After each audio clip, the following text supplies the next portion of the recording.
Joe Rogan Podcast. Check it out. The Joe Rogan Experience. Train by day, Joe Rogan Podcast by night, all day. How are you, sir? Oh my God, I'm excited to see you. Good to see you. It's always great to see you. I think this is the 9th time I appear.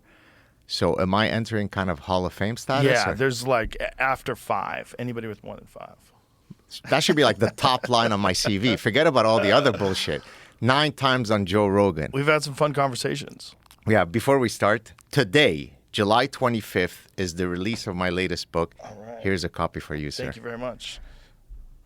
The Sad Truth About Happiness. 8 Secrets for Leading the Good Life. Boom. All right. Please read it. I will. You'll enjoy it. Did you do the audiobook? Oh, yeah, I swear to God, the number one thing I was worried that you were going to ask me was that. And you lead off with that. So here's what happened. An actor does it. So he has a beautiful voice. I insisted. I said, Joe Rogan berated me on his show for maybe 15 minutes. Listen to him. They pitched it to the audio publisher. The audio publisher said, sorry, we do in-house narration. Wow. So I think for the next book, I'll put it as part of the contract. Yeah, it has to be. They're silly. They're silly, especially in you're a public figure. Like there's hours and hours and hours and hours and hours and hours of you talking. Indeed. Now, when people want to hear your words, they want to hear them through your mouth. And it's personal stories. Yes. Yeah. It makes no sense. I'm sold. Believe me, I so fought the fight. Crazy. I know. But it's such a silly fight to have when someone's a professional public speaker. Yeah. Like yourself. Like, it doesn't make any sense. With a very velvety voice. Velvety. Smooth.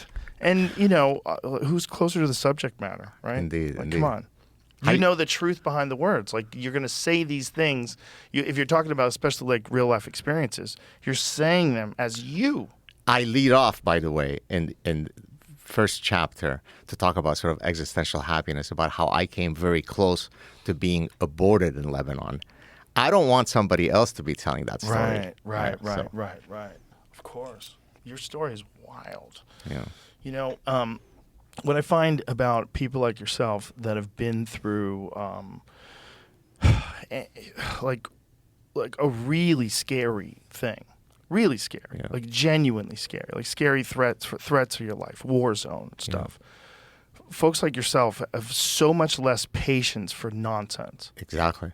And that's why I sometimes can appear irascible when I go after. Because sometimes people will say, when I meet you, you seem so much nicer and warmer than how you are on social media.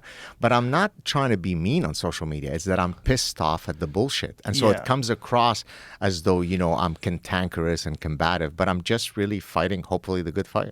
Well, the real problem with social media is the problem with human beings. It's tribal groupthink. Yeah. And it overwhelms these groups of people that you associate with, and then narratives get formed, and you can't stray outside those narratives. You can't even look at objective reality. You can't look at data. You can't look. It just becomes so crazy that the ideology and the adherence to that ideology trumps everything. It trumps the truth. It trumps.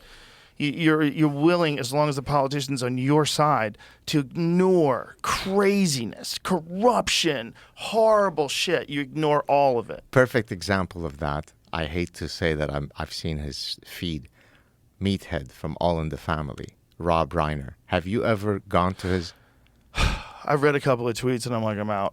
I love his work too much. I know. It's hard to then like his work when he is so overwhelmingly obsessed with Trump. Stephen King is another guy who fits that description. Something happens to old liberals with a ton of money. It's like something happens to those old creative types. Yeah. It's just, it doesn't make sense. It doesn't make sense that you're arguing with people online about it all day long if you're Rob Reiner or if you're Stephen King. Like putting nasty tweets out. It's like, come on. So I wrote, maybe it was shameless plugging of my book, but I responded to Rob Reiner. I said, let me send you a copy of my book. Man, there's so much that you have to be happy about. Stop being mired endlessly in vitriol. I mean, that's all he does. I mean, imagine this guy, how many things he's got to be grateful about. He's a creative guy, a talented guy, and he spends all day obsessing on issues that ultimately he's got no control over. Well, people viewed Trump as an existential threat to the very fundamentals of the country. They thought that he was going to come in and he was going to represent corruption on a level that we've never seen before. But the problem with doing that and saying that is that it opens the door to examining all the other corruption. Like, how much corruption is there? Yeah. Like, how much money are you guys making? Where's this money coming from? There's so much corruption that's readily available that once you start opening the door to calling someone a monster, then everyone gets to look at you and go, hey, but what about you guys? Like, what are you doing? What about drone bombings? Let's talk about some real problems. What about the fentanyl crisis? Like, what about the borders where like criminals are coming through? Like, how many are being sent back? What's the numbers? Yeah. What's the numbers? I mean, a lot of them are good people that just want to find a better way to live, and good for them. And I would do it. I would do it too.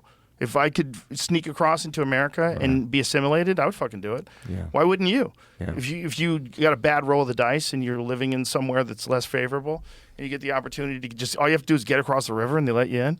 But how many of those people shouldn't be here? How many of those people are dangerous? How many? What's the number? It's not zero. What's the number? Well, I could tell you that we've talked about this in the past when we talked about people who come from certain cultures where there's rampant anti-Semitism. Yes. Right? And so if you let people that are coming from cultures where when they're polled, somewhere between 90 to 99% of them will exhibit rampant Jew hatred.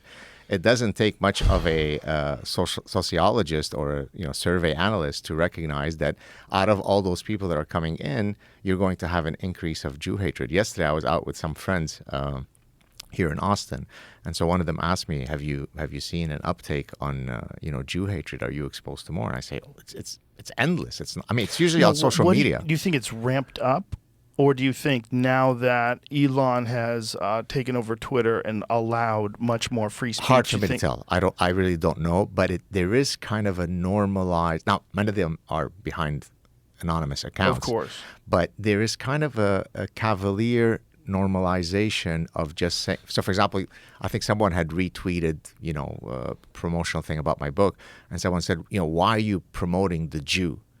You're like, my God, this guy could be your son's teacher. He could be your the grocer at the store.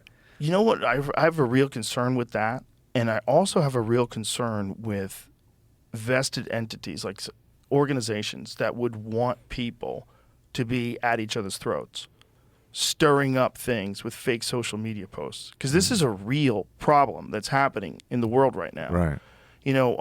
Someone tweeted a bunch of different examples of where dozens and dozens of accounts are saying the same inflammatory things with the exact same wordage. Exact. And they're all like, they have numbers and letters in their accounts, like just random accounts. And, you go to their page, it looks kind of real. They have a photo. There's like them with a flag. It's like, and you go through it, but you get this sense like, oh, you're a bot. Like, you're not even a real person. Like, so you're an agent of, you're stirring up bullshit. So there's a certain aspect of our culture. I don't know what the percentage is, but there's a certain aspect of the conversations online that are being flavored by fake accounts that are designed to get people upset with each other. Yeah. It's like psychological warfare on a level that no one anticipated and no one's prepared for. Because when you have the two things we already discussed, like this adherence to the ideology no matter what, like you can't objectively, logically defend any of the things that are in opposition of it. Yeah. And then you have this. So I noticed, obviously we follow each other on Twitter. You almost never, short of the recent thing you did with Peter Hotez, you almost never weigh in on anything. Was that sort of a conscious thing for you to step back? Yeah. Well, with that one, it was like, okay, this is crazy. You're saying that he made some crazy tweet about neo-fascist leanings. Yeah, I saw that. Like, what are you talking about? Like, with Robert Kennedy Jr., with me, I'm like, this is dangerous. Like, what you're saying is totally untrue. Yeah. You know it's untrue. And you're willing to just say it because, the more you can discredit someone who's in opposition to some of your ideas, the more you can somehow or another, in your weird game of checkers you're playing, like, elevate yourself. But you don't think people know what you're doing? Like, that's like the most clear neo-fascist? Like, what the fuck are you saying? Did you feel more angry at the fact that you had already had a conversation with him, and so there was some kind of personal connection between you two? I mean, I understand he's not your best friend. For sure. I've had him on at least, was he on twice? Twice. I've had him on twice. Yeah. I was very nice to him. Yeah. Even in disagreement with him, like in issues of health, I was very nice to him. Yeah. But you can't just say stuff like that. And, it's like, I just wanted to say, like, have a debate with the guy. Yeah. Like, have a debate with the guy. So what ended up happening? I think it got up to like $2 million. He's not going to do it. He won't do it. I don't think he wants to do it. And there's the idea that, like, Robert Kennedy would be too silver-tongued. Like, stop, come on. Because he's a lawyer, and he's really good arguing stuff. Like if you either have facts or you don't have facts. Right. And if you're scared to debate the facts, I have to go, well, what are these facts? Right. Well, what's bothering you? Like, what are you worried that he might bring up? I mean, what are we saying? It could be the case. So, for example, I've been often asked, why don't you debate creationists about evolution? And I take the position there of Richard Dawkins, which is, it's not that I'm too haughty to debate anyone. It's that there's almost no chance that I could present any evidence that would cause you to alter your position. Yeah. So it's really a losing proposition. So could it be that Peter Hotez is coming from that perspective? It could, but you know what I would say to that? Even in your case, it is preposterous for someone to not believe that at least there's a process of evolution at this stage of it's kind of crazy because there's evidence of things that are happening where things are adapting to their environment right now that we've tracked. Yeah, exactly. Like, there's a little antelope in the Congo that swims underwater and eats fish. Is that right? Yeah. It's called a diker. I think it's called a diker, D-I-K-E-R. I think that's how you say it.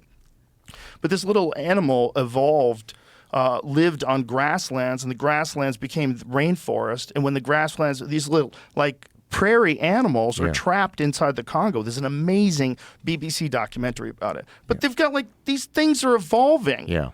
Like, they're figuring out how to swim. But believe me, having spent 30 years trying to convince some of my academic colleagues about the value of evolution in studying human behavior, they'll go, la, la, la, I don't want to hear it. With human behavior. Yeah. And especially with, certain narratives. So this one is just swimming in the water. But these motherfuckers can go underwater. They can the dikers that they were talking about in the Congo, they can swim underwater for like 100 yards. Why do I feel that the crocodile is about to hit it any second now? Because we've seen too many of those videos. that is arguably one of the scariest scenarios. Yes, yeah. The scariest. The fucking scariest. Sorry, I have to pause. Something happened with my video feed right now. Oh. It's mixing your two things really strangely. I need a. Do we got a reboot? Not a reboot. I just got to figure out what happened. Oh, okay. But we got everything else? No, yeah. It's just when I cut to your camera, it's blending them together. In a so strange the way. people only listening to audio, this is a special segment of the podcast that's only just for you. There you go. Because the video's fucked. Should we stop talking? I mean, you can keep talking. It's just like the video looks weird, so I don't want to be a distraction. All right. Well, let's fix it. We'll pause. We'll be right back. We're back. All right. Little technical difficulties. I just want to close the parenthesis on something that happened from last show. Oh. Incredible story. You ready? Yeah. That actually speaks about connecting with people. So last show you had asked me, or not you had asked me, we were talking about who would be some guests that we'd really want to have on our respective shows. And you probably don't remember what my two celebrities were. Do you? By any chance? I don't remember. Clint Eastwood. And first, I appreciate his politics. I've been watching him since I was a kid in Lebanon. Number two was Burt Bacharach, who's, do you remember who that is? I remember the name. Burt Bacharach is the music composer who's basically written songs for everybody. He was featured in one of the Austin Powers movie where the guy says, "Ladies and gentlemen, Burt Bacharach." Anyways, after our chat aired, I go on my Instagram. I have a personal DM, private DM from what looks like the account of Burt Bacharach, who's, arguably the biggest musical, composer in the United States. So I'm extremely excited. It turns out it was his son who said, "Oh, your clip with Joe Rogan was passed on to me, and I think it would be great I'd love for my dad to come on your show." Now, cut to the punchline, it never ended up happening. He recently passed away, so perhaps he wasn't, he was like 94, 95. But just the fact that you and I are having a conversation, someone else picks it up, and then my world can intersect with Burt Bacharach, whom there is no conceivable place where his word and her world and mine would ever connect. That's the beauty of life. Wow, that is the beauty of life. That's awesome. Isn't that amazing? Yeah. You are a connector, sir. I try to be. Clint Eastwood would be an interesting guy to talk to. Like, the guy still works. He's like 93 years old. He's still out there making movies. Yeah. Well, still enjoys it. I remember in Lebanon when I only learned English when I moved to Canada when I was 11, and I got all the communication I needed to get. Even though there wasn't much dialogue in the spaghetti westerns, I would look at him and I would say, "That's the man," And so he's Remember Every Which Way But Loose? Of course. He hung around with an orangutan. So that's a bit later, right? That's a fucking movie. That's in the 70s, right? I believe so. Yeah. I believe it was the 70s. Yeah. He played a bare knuckle boxer. That's right. Who traveled around with an orangutan. That's right. I think that sounds like 77. But I'm talking in the 60s. I'm talking, 65, 67, 68, when I'm, 4 or 5 years old, and I'm watching this guy in Lebanon. Wow. That's the power of, the male archetype. It's incredible. That is still Every Which Way But Loose, right? I'm not conflating two movies, right? That's the movie where he was the bare knuckle boxer, isn't it? I think that sounds right. Yeah. Yeah. And I think at the time his love interest in that movie. What the hell was that, Jamie? What was that? Jesus, Jamie, you got a wrong tab open up, son. I started the trailer, and that's How the dare first. you? How about taking in a new movie? Okay, what'd you I have in guess mind? that's what You this have a lot. trailer is, and I don't know why there's nothing on it. Oh, you can't see the video? I don't know yet. Oh, what is happening? Okay. Yeah. But it's weird. Oh, there's a That's video. the one. Well, yeah, I guess so. I don't know what that Yeah. voice is over it. It seems like someone was... Oh, I said 77. It's 78. There you go. Yeah. Yeah. This is just a dumbass movie.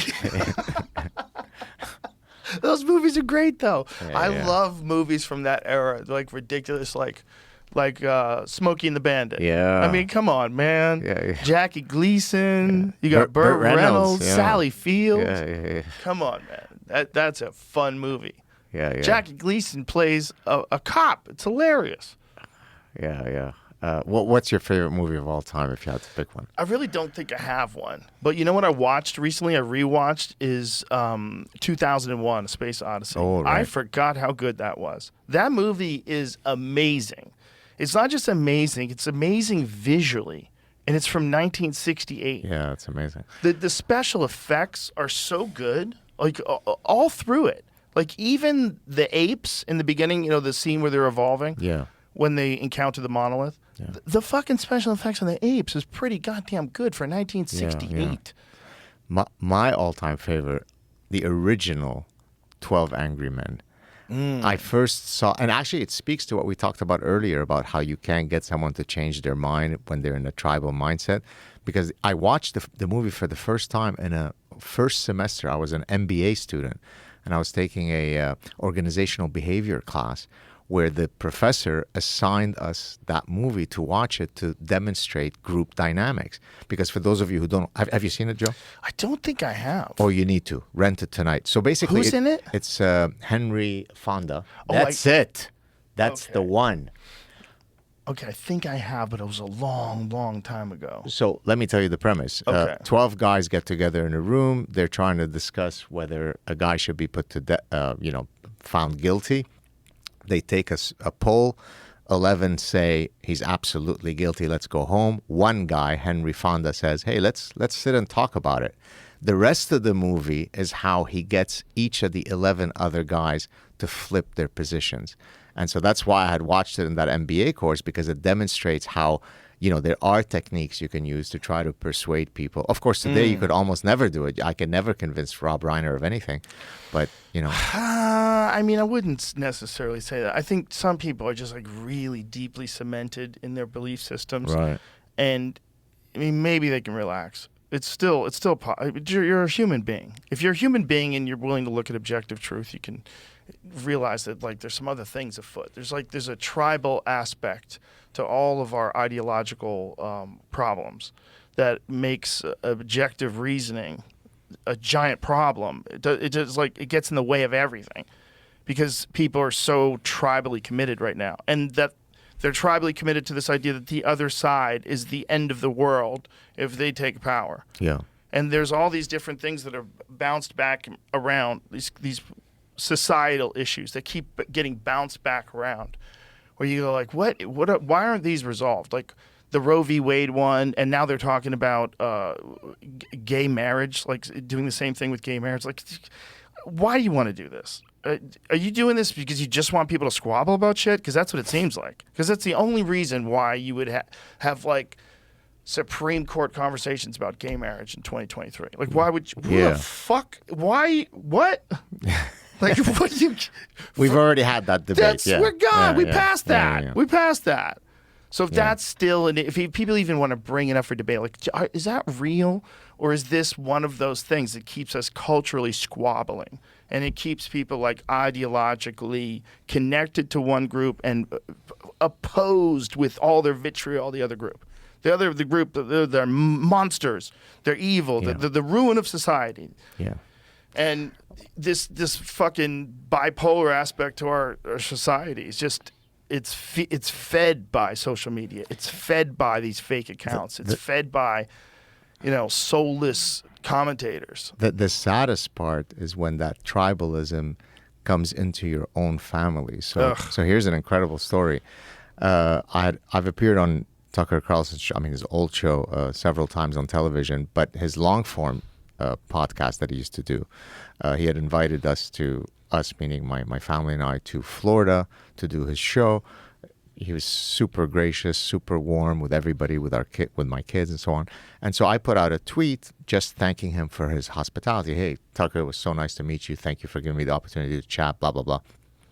A cousin of mine, Joe, who went through the Lebanese civil war with me and who was my best friend growing up in Lebanon. So you would think that if there's ever a relationship that's cemented in the trials and tribulations of our childhood, it would be that relationship. Yeah. So he puts out a tweet and he says something, I don't remember the exact tweet, although I quoted in the book on happiness because I'm basically arguing, don't live your life like my cousin.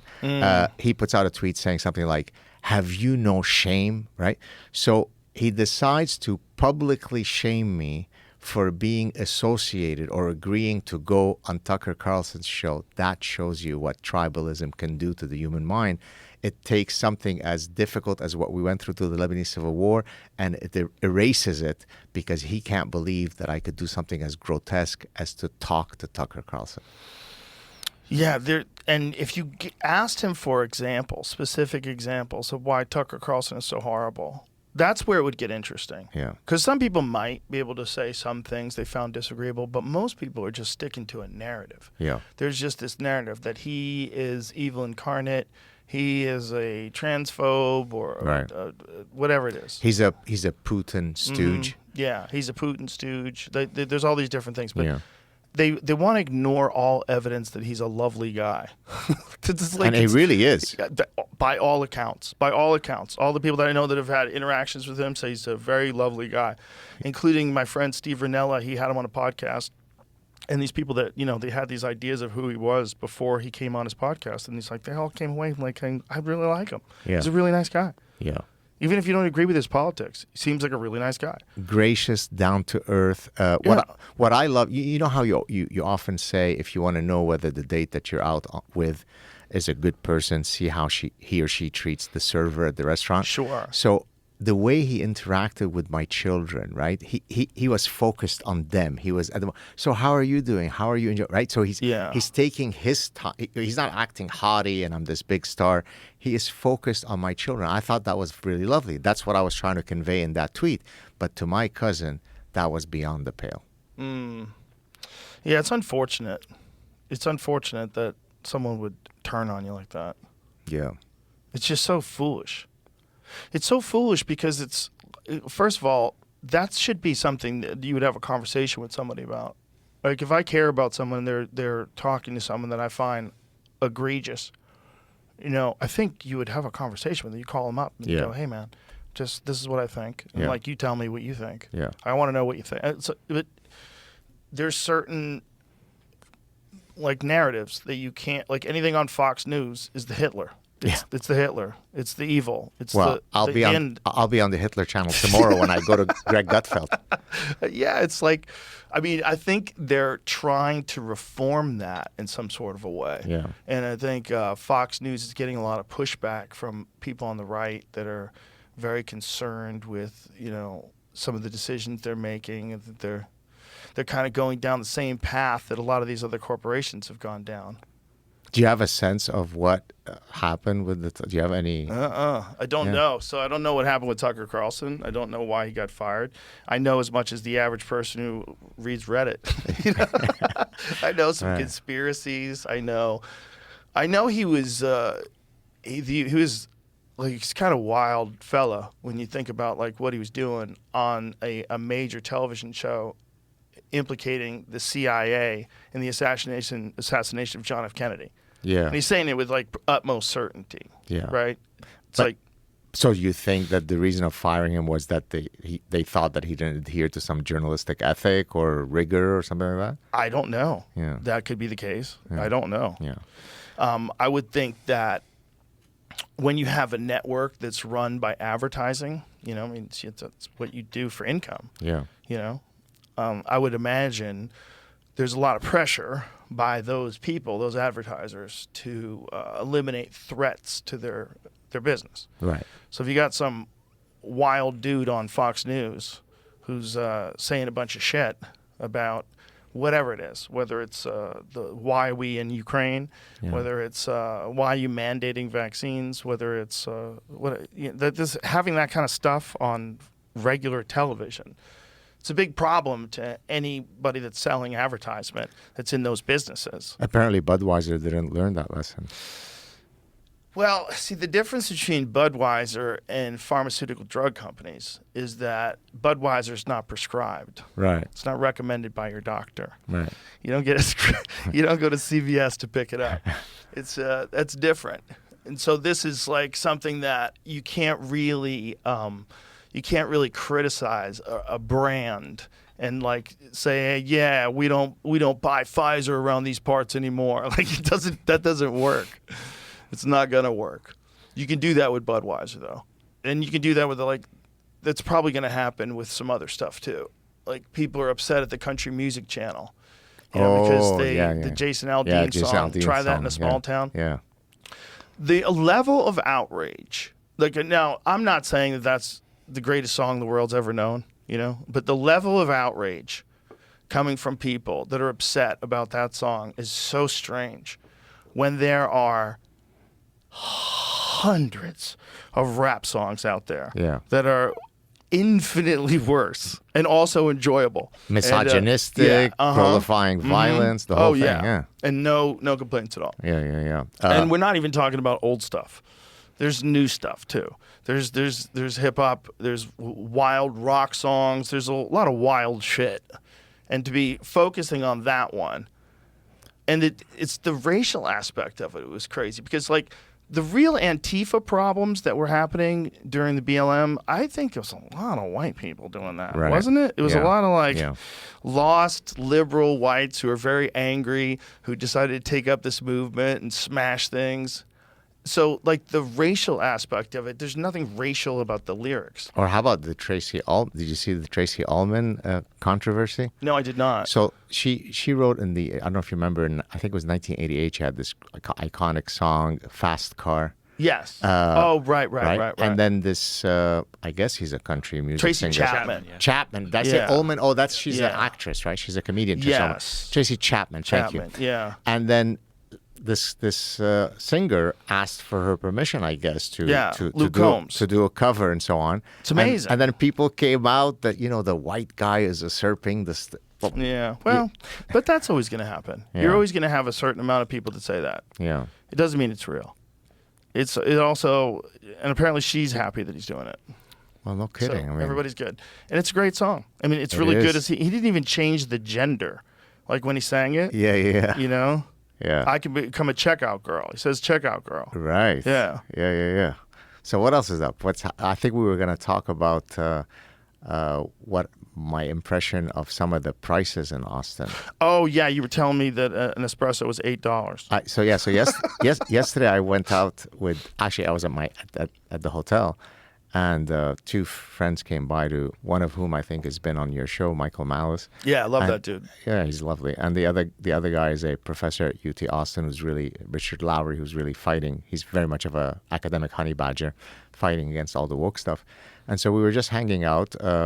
One of the guys ordered a Diet Coke, and two of us ordered 2 espressos.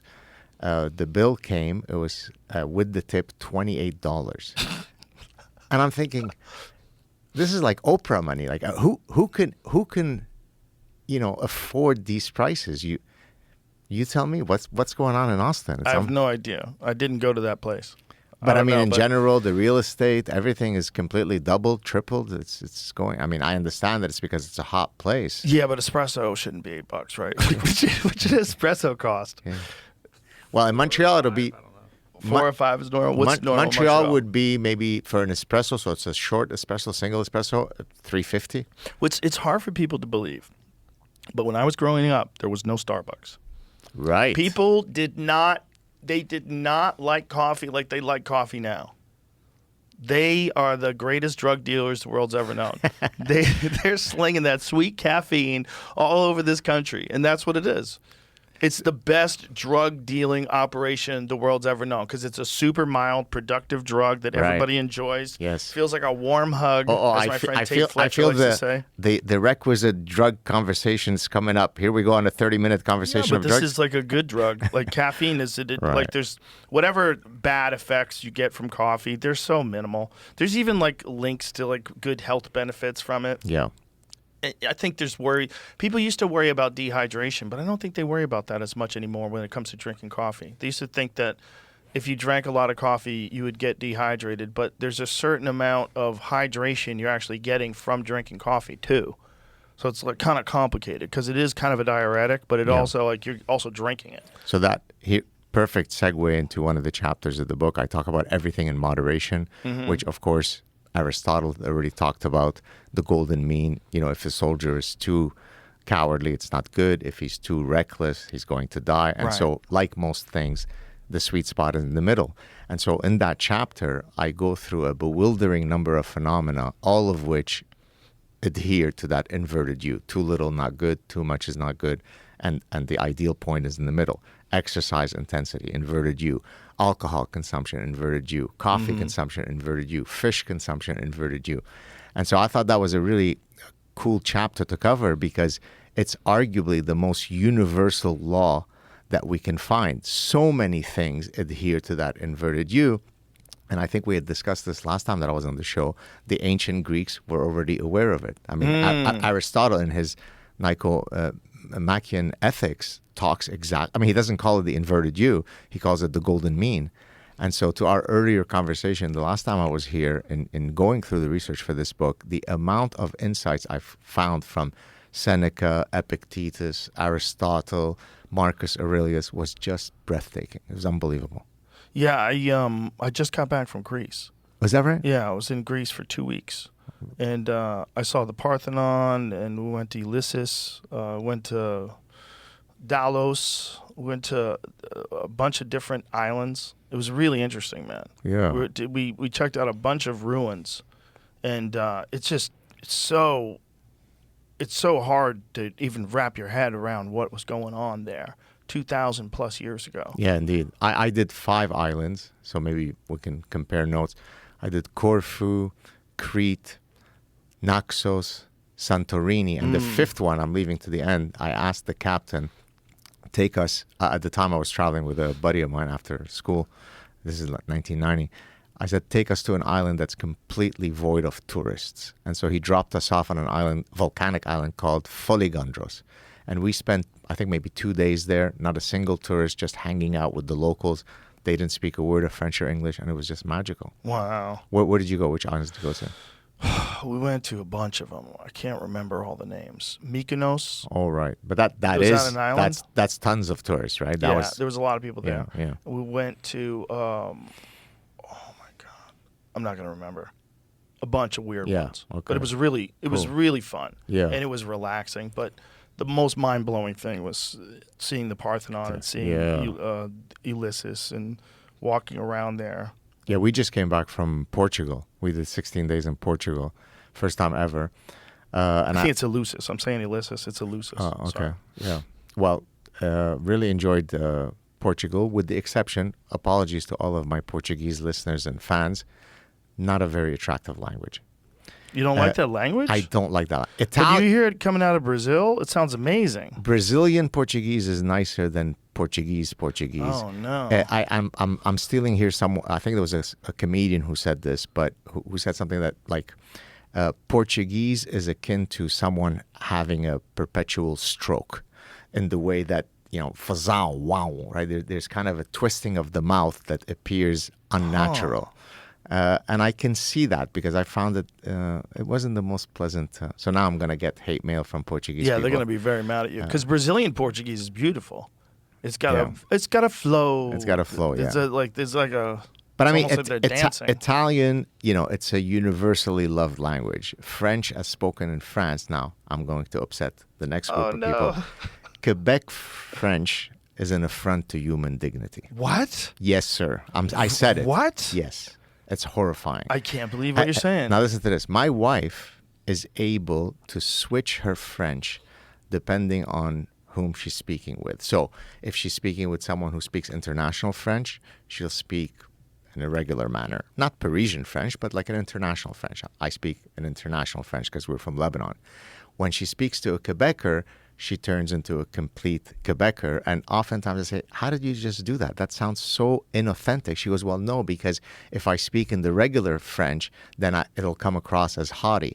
But that to me is so strange because that would be like I speak with an Oxford accent with one person, right, and then I turn into the Southern drawl with the other person, depending on who. That doesn't sound. There's a falsity to that. So there's a good argument. There's a good argument that there's a falsity to that. Yeah, but there's also a good argument that, like, there's like a cultural agreed upon way of communicating. Like if you started talking like therefore thou, like if you started talking like that today, people would go, what are you doing, man? Right. We don't talk like that anymore. Do you think I have an accent in English? You don't have an accent. You have a very distinct way of talking. Okay. So you couldn't say, oh, you're American or Canadian. It's you. Well, you have there's that. Like your words are very clear, but there's something going on. Right. Yeah. It's clear there's something going on there. Right. But that's a fascinating thing about a person that's able to speak multiple languages. It's like you're speaking English, but you're speaking English perfectly with like a little bit of a twist to it. Right. Which is, I guess, an accent. So I guess the answer is yes. Arguably my only regret as a parent so far, may it be the only one that I ever experienced, has been that we haven't passed on our linguistic heritage, we meaning my wife and I, to our children. So I speak, Arabic is my mother tongue, French, English, and Hebrew. My wife speaks Armenian, and so between the two of us, we've got 5 languages, and yet our children only speak French and English. And the reason for that is because if I were to speak to them in Arabic or Hebrew, my wife would be locked out. And if she speaks to them in Armenian, I would be locked out. And so we ended up just agreeing on the two languages that we both speak. But now both our children are telling us that they regret, because when they see me meeting someone who's Arabic and we break out the beautiful Arabic, at least my son has been saying, Daddy, you should only speak to me in Arabic. But now it feels as if it's a vocabulary lesson, right? Mm-hmm. So I'm telling him, here is how you say, he goes, no, but just speak to me. Right, but that's easy to do when you're, 1 year old. When you're 11, 12, 13, it feels false to start speaking to you in Arabic when you don't speak a word of Arabic, Yeah, but that's a great way for him to learn. Yeah, indeed. Wouldn't it be? Yeah, of course. Because he'd have to keep up. He'd have to keep up. Yeah. That's what they say. Like, if you really want to learn a language, really want to learn it, move to a place. Oh, absolutely. I mean, one of the things that I regret the most is that I haven't been able to return ever to Lebanon, because if I were to go on a visiting professorship to, say, American University of Beirut for a year, they're going to come back flawless Arabic speakers. And especially, I mean, now my daughter's 14, he's 11. So they're sort of entering that period where they're pretty much soon not going to be able to ever speak it like a native speaker. There's something magical that happens around puberty where if you learn a language after that period, you can never speak it without an accent. Really? Yeah. Wow. And it really is. And no one exactly knows what causes that mechanism. But so, for example, I learned English at 11. And that was the genesis for why I asked you, do I have an accent? Because I would expect that the time at which I learned it, I snuck in just before that period. Had I learned it when I was 13, 14, 15, I could have spoken it, perfectly, but you would have detected a much stronger accent. That's interesting. Yeah.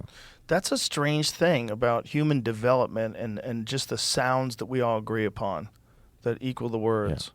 Well, there are tons of sounds in Arabic. Let's see if you can do them. You ready? First time ever on the Joe Rogan Experience. Give me a try. Okay, so for example, my last name, all Americans will say Saad. You just extend the A. But the proper way to say it's Gad Saad. Saad. Right, it's Ayn. Like Arnold. Like if Arnold was going to say it. Saad. Sort of like, exactly. Or, for example, H. Can you say H? Not H. There's H, H, and H. They're coming from different parts from my throat. What? Yeah. Those are all the so same. if I say the Arabic people are going to laugh at this. Okay. Inta khara, that means you're shit. Okay. Okay. It's a kh. Inta khara. Okay. Inta hmar, that means you're an ass. Okay. You're an idiot. Say it again. The second one. Yeah, the second one. Inta hmar. Inta khmad. But see, you're saying kh. It's h. Okay. First time ever? Are we breaking new ground? Oh yeah, for sure. I've never even tried to say these words. Yeah. It's it's Arabic. Earlier, I said some derogatory things about Portuguese and about French Canadian. So let me be fair and say, not Arabic, Hebrew, which is also one from my heritage, is a violently ugly language. On the other hand, Arabic, as spoken by the Lebanese, and I'm not saying this because I'm Lebanese, because Arabic comes in many different dialects, right? There's Iraqi Arabic, there is North African Arabic, there's Egyptian Arabic. The Lebanese Arabic is really the Italian of Arabic dialects. Get ready for some comments, and I'll come in your way. Isn't it weird how when they have horror movies, whenever someone's like calling a demon, they always have to do it in an old language? Meaning, like what? It's always in Latin or something. Oh, right. Okay. They're always reading from some book they're not supposed to be reading from. What does it say? Vomitus von Vlamanacha, and they're like, and then the demons come. Like you have to say the magic old words that people don't understand. Right. There's probably some weird. You're a psychologist. Yes. You understand that shit. That's interesting. What's going on there? Yeah, woof, you're putting me on the. Well, It's always right. It's always like a dead language. Well, or an I old think it's language. because of that. Because it's an extinct language, it's somehow calling demons. It's calling demons that exist in another world. I think it's as simple as that. What a dumb concept that the way to call demons is like by saying a word, like making a noise with your mouth. It's the perfect frequency. Or say Candyman in front of the mirror 3 times. Scariest movie of all time, since we were talking earlier about our favorite movie, Halloween, first one, Jamie Lee Curtis. Is it really? Till today, I would probably have a heart. See, what scares me about horror movies is not the supernatural stuff. It's the being startled. You see what I mean? Where he comes and you right? So oftentimes when I'm watching a horror movie, I will block my ears because it's that sudden sound that really scares me. I think if I had to pick an all-time scariest movie, I think I would say the first Alien. Love that movie. The first Alien movie, that is a scary movie. Scary. It's very different than all the other Alien movies. Because in all the other Alien movies, the aliens are kind of out in the open and you shoot a bunch of them. They're coming from all over the place. It's way unrealistic, by the way. We can get into that. Have you seen the documentary of the making of Alien? I have. Isn't that amazing? Yeah, it's amazing. Yeah. That H.R. How do you say his name? Geiger. I think H.R. that Geiger, sounds the, right. the, Yeah. the artist that The designed artist, it. yeah. Oh my God! It's What a unbelievable. unique vision. Unreal. Like his art was so strange, and Yeah. that creature that he created was fucking amazing. Yeah. It was literally like the ultimate terrifying alien predator. And a feminist empowerment because the alien is a female. Oh, the big one, the mother. The remember? mother In is the a second girl, one? yeah. But this movie is so fucking good. Yeah. It's so good, and it's so scary.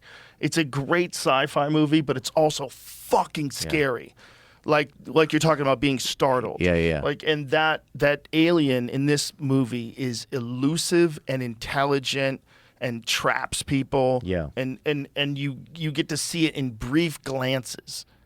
And then in the new movies after that, like Aliens, it's kind of a different things going on because you Yeah. can kill them easy. Yeah, Now yeah, you're yeah. just blasting Yeah, a bunch yeah. of them, and then the mother's at you, but you got a robot body, Yeah. so you're all good. Like, it's just so much ridiculousness that it just hurts my feelings. Have you ever seen 1980 Brian De Palma's Dressed to Kill, which is kind of a precursor to all the transgender stuff that we hear today? Have you seen that movie? No.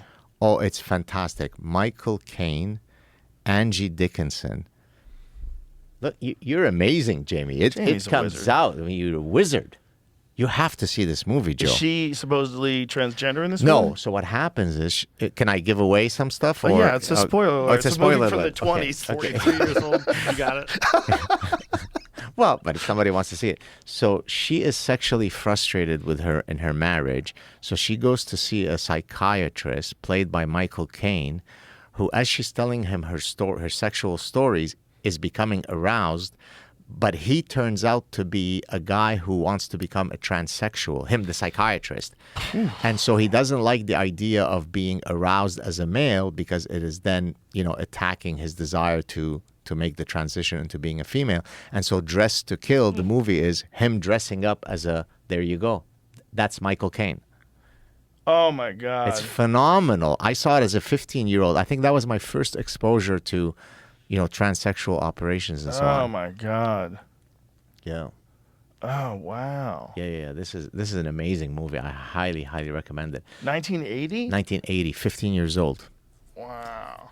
This was the year, by the way, that year when this is a weird segue, but when my parents were freed in Lebanon after having been kidnapped by Fatah in 1980. And Wow. Yeah. So I remember I was 15 years old. Another thing that happened to me when I was 15 years old, I broke my nose in soccer and then had to have it reset by the surgeon. And so for about a week, I wore a face cast. Did you get it fixed where you can breathe out of both nostrils? I think I can, yeah. But yeah, it was... That is so important. If anybody out here is listening and you have a deviated septum, get that fixed. If you can. It's safe to do. Because it's like the benefits of being able to breathe out of your nose. Oh. Right. Oh. Speaking of athletics, I remember many years ago I had come on the show where I was singing the glory of, Lionel Messi. And you were like, who? Right. Who's Lionel Messi? And then you mentioned some MMA fighter that I'd never heard of. And I remember your exact response. You looked at me and said, how dare you, sir? Let me flip it back to you. How dare you? So you are a Messi fan finally? You've come around to the truth? Well, he's an amazing soccer player. I mean, Oh, that goal. there's Well- no denying. Okay, well, since I'm on the number one show in the He's world. a wizard. Didn't they offer him like some fucking insane amount of money and he just said no? Saudi Arabia. How much they A offer him? different guy just got offered $1 billion for 1 year. Yeah, Mbappe. What? Mbappe. What? $1 billion for a year? Well, 330 of that is so that he can transfer to the team, and then 771 is for his Yeah. services to Yeah. play soccer for a year. They're buying everybody, the Saudis. And Jesus. LeBron said if they offered him, he'd fucking take off and play. They have so much money. But let me tell you something. LeBron will become Saudi Arabian king. He'll be the king of basketball over there. That's right. What? That is so crazy. Yep. The December 18th, 2022 World Cup final. You talk about the power, the emotional power of sports, right? My family and I were sitting and watching the World Cup final, and we had the extent to which we were emotionally vested in Messi winning the World Cup can only demonstrate the beauty of sports, right? Because here's a guy that, right, we've never met him. Right. We're not Argentinian. Right. Right? He doesn't know that we're alive. Right. And right, yet right. it's life and death for us that he should. I mean, it was so harrowing. I don't know if you watched the game, that at one point my son, who's 11 years old, said, I can't watch this anymore. I'm going to have a heart attack. That's the power of sports, that it can pull us in and it can make us truly tribal. And in my case, before you interject, it was kind of driven, my desire for him to win was driven by really a purity strand. It was that it seemed cosmically unjust for the greatest soccer player of all time to not have won the World Cup. So when he won it, to me, it seemed like the world is right. Beauty has won. I get it. Look at That's this guy. awesome. And I should add, what a guy, right? Humble, sweet, family man. What's fascinating to me is, as happy as they are, the people on the other team that were rooting for the other team, they're devastated right now. Yeah. That's the weird thing about sports. Yeah, you can get so attached to what's happening that a loss is like really a loss. Yeah. Can't believe we fucking lost to Kansas City. Well, in my first book ever, 2007, Evolutionary Basic Consumption, I talk about studies, not my studies, I was citing other works, that looked at what happens to the testosterone levels of fans as a function of whether their team wins or loses. Of course, how do you test that? Well, it's been tested. You just take salivary assays of fans as their team is winning or losing. You can get the testosterone levels from that? Yeah. That's interesting. Yeah, and so Wow. now what? It's not surprising, as you would know as a fighter, that if you and I fight and you defeat me, your testosterone level goes up, my testosterone level goes down. Like a video game. Like a video game. Except what's happening here is that there is a vicarious endocrinological response. The fans are having the same increases in their testosterone levels or decreases as a function of their team winning or not. That's quite extraordinary. And that shows you why we become so bonded to our favorite players and so on. We are really going through this battle with them. Yeah, it's really the case with fighters. When people have a fighter that they're really a giant fan of and that person gets beaten in a devastating manner, it's heartbreaking. There's even studies, by the way, that have looked at what happens to sexual behavior of fans after their team wins or loses.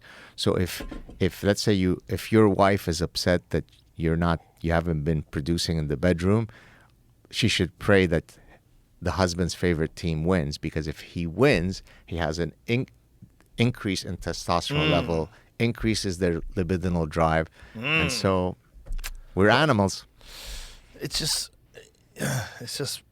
attaching so much of your own emotions to something completely out of control and just rooting on it. Exactly. But do you have a fan in any sport where you've ever been that vested in?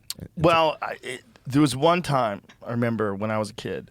I was a giant fan of Donald Curry. Donald Curry was the welterweight boxing champion at the time, and he had a rivalry with this other guy, Milt McCrory. And Donald Curry knocked him out. He became like my favorite boxer. And then Donald Curry, he got beat by this guy, Lloyd Hunnigan. It was a devastating loss. Like, people couldn't believe Lloyd Hunnigan beat Donald Curry. And it was like Donald Curry might be on the downslide, but I was still like a giant fan of his. And then Donald Curry fought Mike McCallum. And Mike McCallum hit him with a left hook to the body and a left hook to the chin and put him out. Like out cold, and I couldn't believe it. And I ran. Here it is right here. I ran out of the house. Watch this. Boom. So the out cold. The one with the black shorts is your guy, right? The guy down is my guy. Okay. So I misremembered it. It wasn't a left hook to the body. It was like he goes with a right hand and then a left hook behind it. But he KO'd Donald Curry, and I couldn't believe it. And so I put on my running shoes. I couldn't stay home. I just couldn't deal with it. I couldn't deal with it. Wow. And I went running in the snow. And I ran. No, it wasn't in the snow. I'm thinking of another story. There's another time when someone lost. I went running in the snow. I don't think it was in the snow. I think it was warm. I don't remember, but I remember I went running. And as I'm running down the road, I'm thinking to myself, I am never going to be this invested in someone else winning or losing ever again. Right. I was so devastated that he lost. What was the bond? Why His technique. His technique was perfect. He was crisp. Like, he was coiled. They called him his what was his nickname? Something Cobra. Here comes Jamie. I forget what his nickname was. But his technique was so crisp. Lone Star Cobra. Lone Star Cobra. There you go. He was out of Fort Worth. And his technique was so sharp. I always admired guys who were able to find like the shortest path to connecting with a shot. Where it's just like the technique is so dialed in. Yeah. You know, there's guys that like Gervonta Davis is like that. Their technique's so dialed in that when you watch them uncork, it's like, oh my God, the efficiency of it. And so I was just a giant fan of the guy. I just loved as a person who like really enjoyed technique. I like watching someone who's exceptional at it. I recently maybe a few months ago, I put out a sort of a hypothetical what if scenario where I think this was on Twitter, where I asked, people who follow me, would I be able to step on an NFL field and under any circumstance simply get a single yard as a running back, right? So in other words, right. So now, for example, if I go into a boxing ring with someone, the only way I'm going to survive is if I keep running around long enough, because the singular time that they hit me, I'm unlikely to be able to withstand that. Right. So I'm gone, right? If I play basketball, I think I have enough skills that I can receive the ball and pass it off to someone, right? And so then I started thinking, what about other sports? Could the average person who doesn't play that sport survive long enough to do something? I'm obviously not going to get 100 yards, but a single yard, what are your thoughts? So I thought, maybe I was being presumptuous, maybe now I'm an old guy, but I thought that it could be possible for the front line to make enough of a hole for me to run through for 1 yard, and I would just drop. I just need to get a single yard. Yeah, it's possible. But a lot of people thought there's no chance that would happen because they would catch you in the backfield, they would tackle you, and then you would die. Well, they probably could do that too. That could happen as well. But if the defense is so strong that they can just create a small enough opening for you to go 1 yard, I think that's reasonable. Yeah. It would suck for you, though, dude. They're going to pile on top of you. You're never going to be the same and especially again. Since I've lost so much weight. At least before I looked like a linebacker, a fat linebacker. Yeah, that was... You don't want that happening to you. What was that? What just happened there? Watch again. Watch this guy. This is the running back trying to get the ball to get 1 yard. Watch this. No. Bam! Boom. His helmet's off and he's hurt. Oh, my goodness. Oh, my God. He got tackled. And that's one of 5 guys that are going to try to stop you from doing that. Tackled. These guys are so powerful. So Jamie is in the camp of I'm not getting a single yard. There's a lot of other variables. But it is possible that the defense could have prevented that if the defense is extraordinary and the guys are on point. And there's games, things happen, right? People are trying to control things and people are charging forward. It's possible that there's an opening just big enough for anyone to get 3 yards. Right. Or 1 yard, rather, 3 feet. Do you think you could step on a soccer field and look anything short of a complete moron? No, impossible. Now, I actually saw you recently, and I was really delighted to hear that, where you were singing the praises of how fit soccer players are. Oh, my God. We went to see the games here in Austin. And when you watch professionals, first of all, here's one reason why soccer is problematic for television. They don't get breaks. Yeah. So there's no breaks like, we'll be right back with another word from Nabisco. There's none of that. Yeah. So if you have commercials, like you have to interrupt the play of the game, and then people have to catch up, and then is it not live now? Or are you going to like have half of a commercial and half of the game? Like, what are you going to do? Yeah. How are you going to do that? Because they don't stop. They just keep going. And you have to be insanely fit. Those guys look like thoroughbreds. Like their legs were just fucking shredded. So there was a study a few years ago, I can't cite what it was, but that looked at who were the fittest athletes. Number 1 was soccer. It has to be. Do you know what number 2 was? No. Squash players. Why? I'm guessing because there are a lot of those very, very quick accelerations that you have to engage in to be able to get the ball is very dead, right? And so you really have to have this incredible quickness to be able to. So What a weird thing for an elite athlete to choose. Jamie, can we I check don't even the rankings really think of the? I Yeah. could describe squash. I tried to play it. I got very claustrophobic. Really? I'm being serious because Let me see what it looks like. Well, I was, okay. Show me a squash game. It's like a racquetball, right? no, but with a ball that's more dead. Racquetball, the ball has a lot more give. It bounces more. I was just trying to look. I found other sports that sound like they would be more, but I didn't find it on a scientific study. My wife has been trying to get me into pickleball. What are our thoughts about that? I hear people like it. have I just lost a few No, but testosterone people. points? No, come on, man. People like pickleball. Well, apparently there's a whole craze of pickleball now because it's not quite as difficult as tennis. You don't have to cover as much ground. It's still a racket game. It looks like a lot of damage to the knees, son. That's what I'm looking at right there. In terms of squash, we're talking? You're running Yeah. around. Yeah. A lot of fucking explosive movements for old guys like us. Yeah. Best stick to yoga.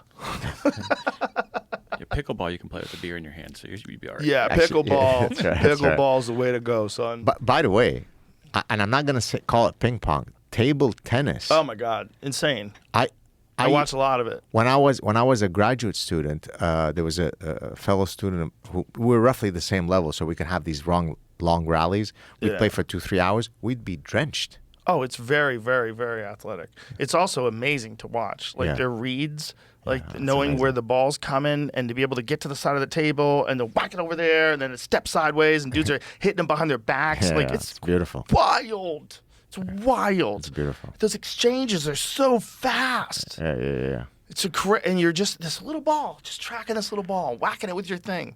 Now that you said that you went to a soccer match here, that's because Austin has a team, right? Oh yeah, it's the only real professional team in So the town. are you willing on your show to commit to inviting Dr. Gad Saad to a game when Inter Miami comes over? Because Gad should see Lionel Messi in person. I would be happy to do that if I am going to be here while that is happening. So I have a lot of commitments. Yes. I don't necessarily know that I don't know when that is. But would you want to go? Yes. If I was free, I 100% want to go with you. Oh, I really enjoyed it. Yeah, I really enjoyed it. That's amazing. You You know, just made my day. You made me happy. Matthew McConaughey, who's the coolest. Yeah. Such a good guy. Yeah. He's one of the owners too. So he's there. Of Austin. Yeah. Oh, is that right? Yeah. I'm not missaying that, right? I don't think so, but yeah, they just actually played here right before Messi joined the team. I don't earlier want to this month. misstate his position. He's something. I think he's one of the owners. I unfortunately don't pay attention to that, but I do pay attention to him. He's a super cool guy. Yeah. And he, was with us explaining it to us. Like he loves it. He fucking loves it. You know who else is surprisingly into soccer? Do you know the Canadian actor Ryan Reynolds? Oh no shit. Have Is you he heard? really? He is the part owner Yeah, there he is. of He is one of the- Wrexham. he's co-owner. Okay. Can you? I knew it. I knew he Jamie, was. I just wanted to be sure. Let's do Ryan Yeah. Wrexham. WREX. Yeah, Ryan Reynolds and Yeah, Rob they McElhenney. purchased Yeah. a team, right? Yep. What a wild baller move! I'm gonna purchase a sports team. And then they got good. And they got good after they purchased him. Yeah. It's Speaking got the of magic touch. Speaking of Blake Lively, I actually have her in the current book that came out today as a manifestation of a truly beautiful woman. Do we agree on that? Oh, she's gorgeous. She's Yeah. phenomenal. Yeah, truly beautiful. and exudes. That's like a duh. yeah. No, Well, there's certain depends if people you that like that type. There's like a level of beauty, and then everything else is just different versions of that. Yeah. That's what I think.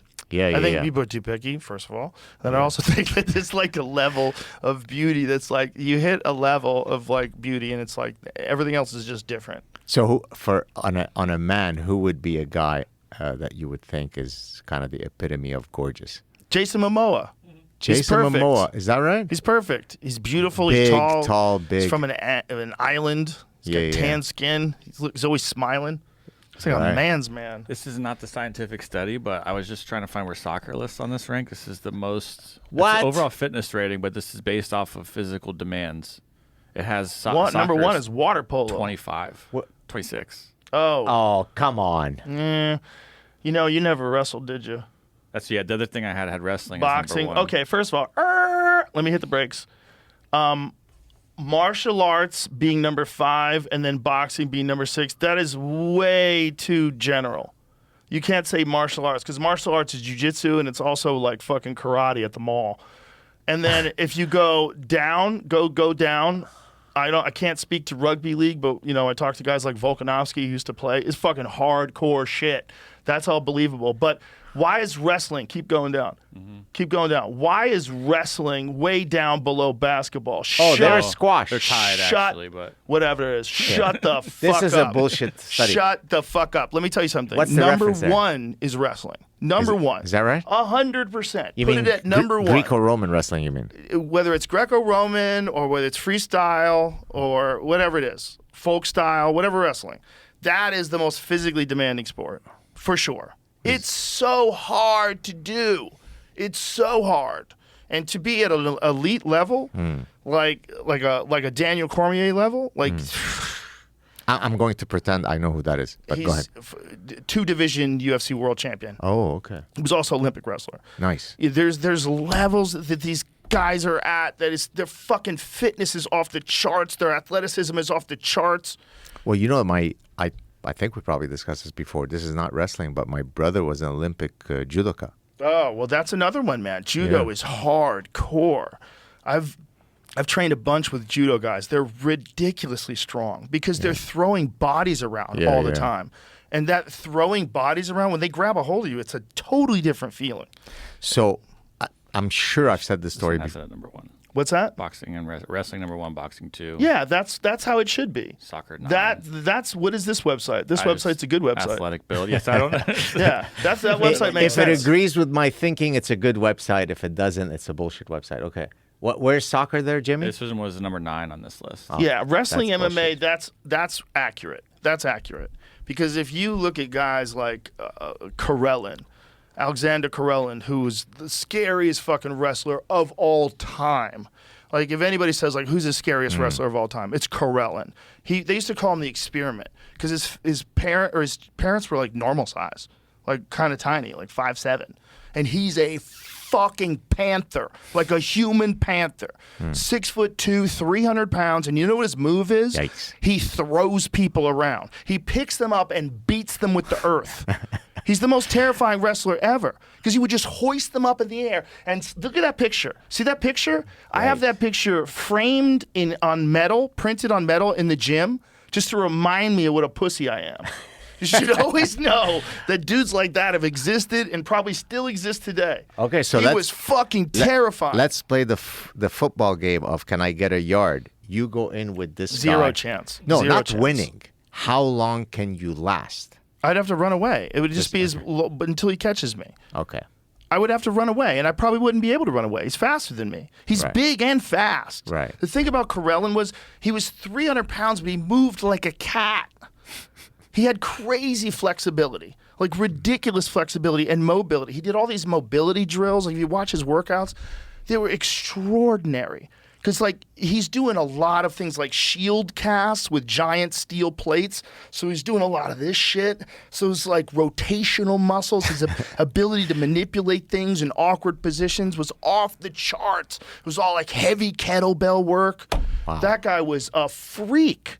And his mobility, he would show all these mobility drills and different things. Like, look what he's doing. Oh, my goodness. Look at this. I mean, this is a fucking Olympic gold medalist wrestler. What era is this? 80s? I think his last wrestling matches were around, I want to say before 2000, because he did have offers. He had like one Fugazi MMA fight. It was like a fake MMA fight because they did a few of those in Japan. They had a weird sort of symbiosis with pro wrestling and MMA, and so there was MMA fights in Japan that are allegedly fixed, and they look fixed. You watch them, you going, get the fuck out of here. Like, it's like you see like a fake tap. You see like someone giving their arm up or something. There was some of that going on. And so it seems like he got involved in one of those where they gave him a shit ton of money and they said, come over here. It's kind of pro wrestling, but kind of not. We'll say it's an MMA fight. It's one of those deals. But if he did fight MMA, everyone would be fucked. Everyone. Wow. Everyone would be fucked. And if you figured out how to strike, oh my Jesus. You know, I'm not sure if we've talked about this before, but the precursor of MMA, I had that conversation with my brother, the judo guy, because we would go out to nightclubs, and he's very, very small guy, probably 5'3", but built like a pit bull, and he'd kind of interact with the world as though he's 6'8", the bouncers and so on. And I once asked him, do you think you can take these guys? And he said, if I can get them, like if they knock me out before I get to them, then they knock me out. But if I get them and I can bring them down, then they're dead. And I think from my very, very limited knowledge of MMA, the guys who usually win are precisely those guys who can do exactly what he said, right?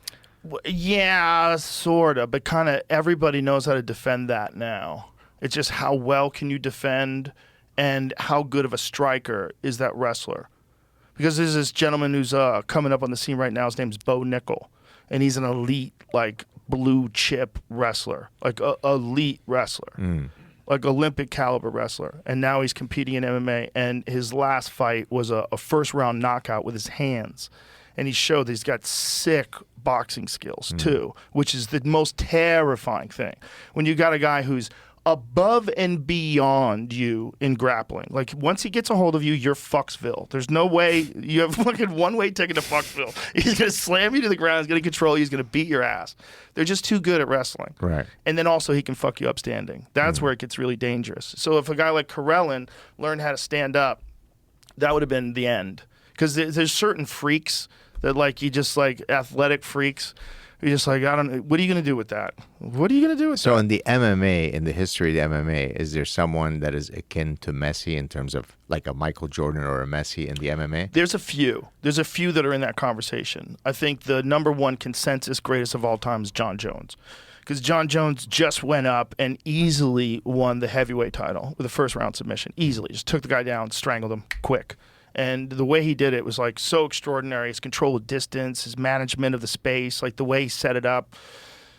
It's really tough to argue that he's not the greatest of all time. Undefeated as a light heavyweight, had one defeat that was a disqualification that's 100% bullshit. He was on top of this guy, smashing him, beating the fuck out of him. But they said that he did 12-6 elbows, which are the dumbest fucking ever rule in MMA. Because what if it's 12:05? What if it's 12:05? Sorry, what does that mean? I don't see. Oh, I'm sorry. Yeah. From the position on the clock. Okay. An elbow straight down is illegal. Oh, I see. Doesn't make any sense. You have to do it sideways? How do you do it? You do it at an angle. Okay. But it's literally because the athletic commissions that were sanctioning MMA initially, they said, you know, we've seen those things on ESPN where people break bricks with their elbows. You can't do that. It's too dangerous. So you can't do that on the ground. You can't even do it standing up, I don't believe. I think if someone comes straight at you and tomahawk elbows you, I believe that's illegal. I'm not sure about that. But on the ground, it's most certainly illegal. And it's the dumbest rule. It doesn't make any sense. A regular elbow is just as hard. An elbow like this is just as hard. It might be more hard because you can kind of get more of your shoulder into it. Or this might be a more awkward move that, I mean, I'm not the best at this, but I would think that this is not as good as this. This seems like I'm getting a lot of weight into that. I'm getting the torque off my hips. This, I'm kind of coming up and down. Right. I feel like I have more ability to generate force going sideways, going into it like that. So I think if you measured it, I bet this elbow is stronger for, like, the elite fighters. So it's not a matter of, like, whether or not it makes sense. It's a dumb rule. And so that's the only time he ever lost. He got he got disqualified. Okay. It's the only time he ever lost. Other than that, like, he's like, at certain point in times in his career, he was like playing with his food. Like, he let fights go on too long where he's like almost disinterested and engaged. Like, he wanted to try standing up with guys who were supposedly great strikers. Just decided not to try to take people down. Just try to do whatever the fuck he wanted to do because he's so much better than everybody. He was getting bored. Wow. And then when he has, like, big challenges like this second Daniel Cormier fight, he stopped Cormier with a head kick. Like, jeez, he's so fucking good. I mean, he's beaten so many people, and the way he beat them. He fought Lyoto Machida, and it's one of the most cold-blooded finishes in the history of the sport. He has Machida, and he grabs him at the cage, presses him against the cage, and gets him in this perfect power guillotine, puts him to sleep, and then drops him and walks away. Watch this. So he grabs a hold of him. They get this exchange. And John catches this. He gets him in this knee to the body, and then he catches him in this standing crank. So see how he's doing that? He's compressing Machida's head to his chest, completely putting him out. Like there's nowhere to go. Yikes. He's 100% out cold. And so look at that. It just drops him. Oh, my goodness. And walks away. Cold-blooded. Cold-blooded. That's the GOAT. That's the greatest of all time. And when he's challenged, that's when, like I said, the second Daniel Cormier fight, there was so much bad blood between them. When he's challenged, really challenged, that's when you see how good he really is. Right. The problem is he's so much better than almost everybody that ever has done the sport that he, at certain times, just got too distracted, partying a lot, fucking off a lot.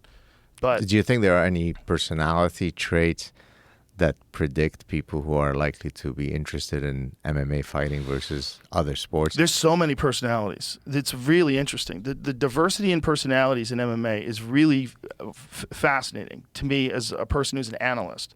Like there are people that are very calm and disciplined and religious, like people like the greatest, like Khabib Nurmagomedov, who's also in the conversation of who's the greatest of all time. He's also in that conversation. He's Azerbaijan, or what is he? Dagestan. Dagestan, okay. He's in the conversation of the greatest of all time because it's not even a matter of whether he lost, because he never lost. He was 29-0.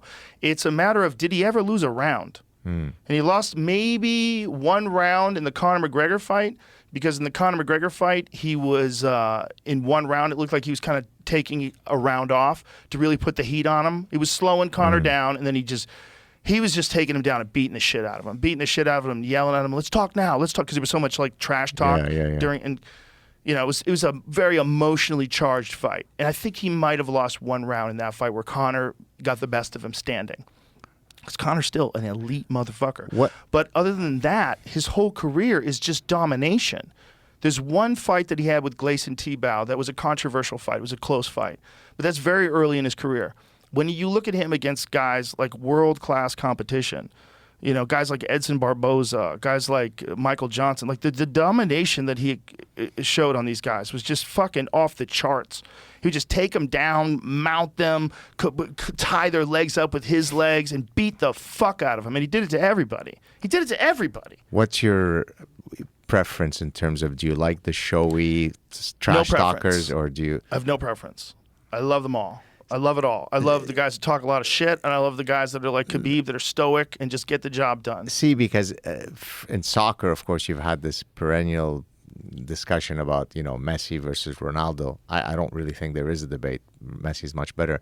But I also I admire his humility, right? Because if there ever was someone who should have a chip on his shoulder, it should be Messi, probably the most famous person in the world who's done it all. And yet he really walks around as though he's nobody. On the other hand, Ronaldo is a big showboat. If you ask Ronaldo who's the greatest player ever, he'll say, it's me. Whereas if you ask Messi, he'll list 10 people and he won't put himself on that list. And so there is a way by which he engages in his personal conduct that I think is really admirable, that, you know, he truly is a role model. Right. Yeah, that's beautiful. So I'm wondering, so from the perspective of, because there's a lot of showboating for fighters, right? I'm the greatest ever, and, you know, I'm going to knock you out. I would have thought that you'd probably be more into the understated guys. No, I'm all into whatever the fuck you're into. Like, I like the Conor McGregor wears diamond-encrusted watches and drives around a Lamborghini yacht. I fucking love it. Right. I know that dude grew up poor. That dude was struggling early in his MMA career and wasn't even sure if he was going to continue fighting. Right. You know, I became a fan of his watching him fight in the UK. I watched him fight on YouTube, and I reached out to him in like 2013. I sent him a message saying, I hope one day you come over to the UFC. I'd love to see your fights. It might have been earlier than 2013. But I was like, I knew he was legit, like, back then. There was something special. He's been on this show many times? No, he hasn't been on the show ever. Oh, no kidding. No, I definitely have him on, though. I love the guy. I love that he's wild. I love it. I like wild guys. I like John Jones, and he was wild. I think he did some questionable shit. That's no doubt some things that he shouldn't have done. Are many of your closest he would friends tell you that. fighters? I have a lot of friends that are in all walks of life, but most of my close friends do risky shit.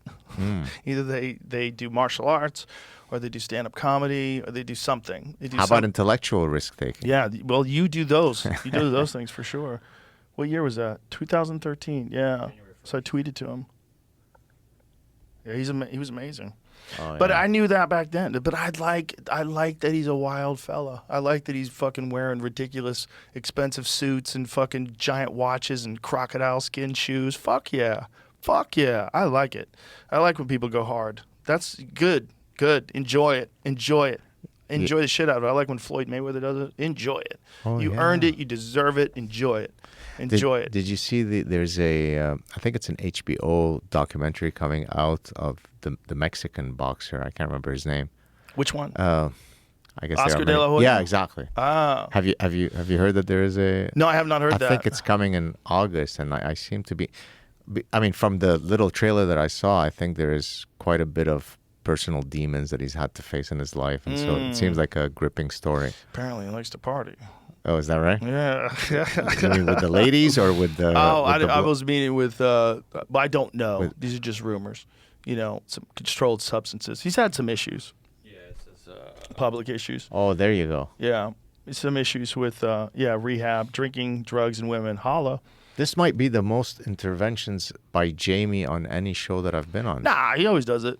Yeah? Jamie knows how to fucking load him up. He's the all-time greatest truth checker. Well, he's the GOAT of podcast producers, for He's sure. the GOAT. Everybody else. He's the needs to bow Messi down. of podcast. 100%.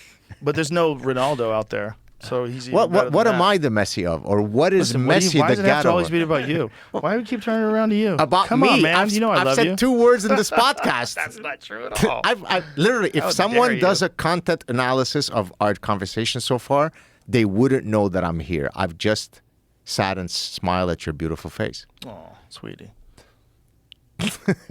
That can't be true. no, I can just look at the words I'm seeing on my recording. It's like 50-50 in the last No, 2 minutes. it is not How 50-50. dare Okay, you? how dare you, sir? You got a little testy there. No, I gotcha. Not at all. I'm just having fun. So what else is up? What's going on I don't know, man. I'm more What's worried upsetting you? What's than making you ever. happy? I'm more worried than ever about the cultural narratives. I'm more worried than ever about like the fucking divide in this country. Yeah.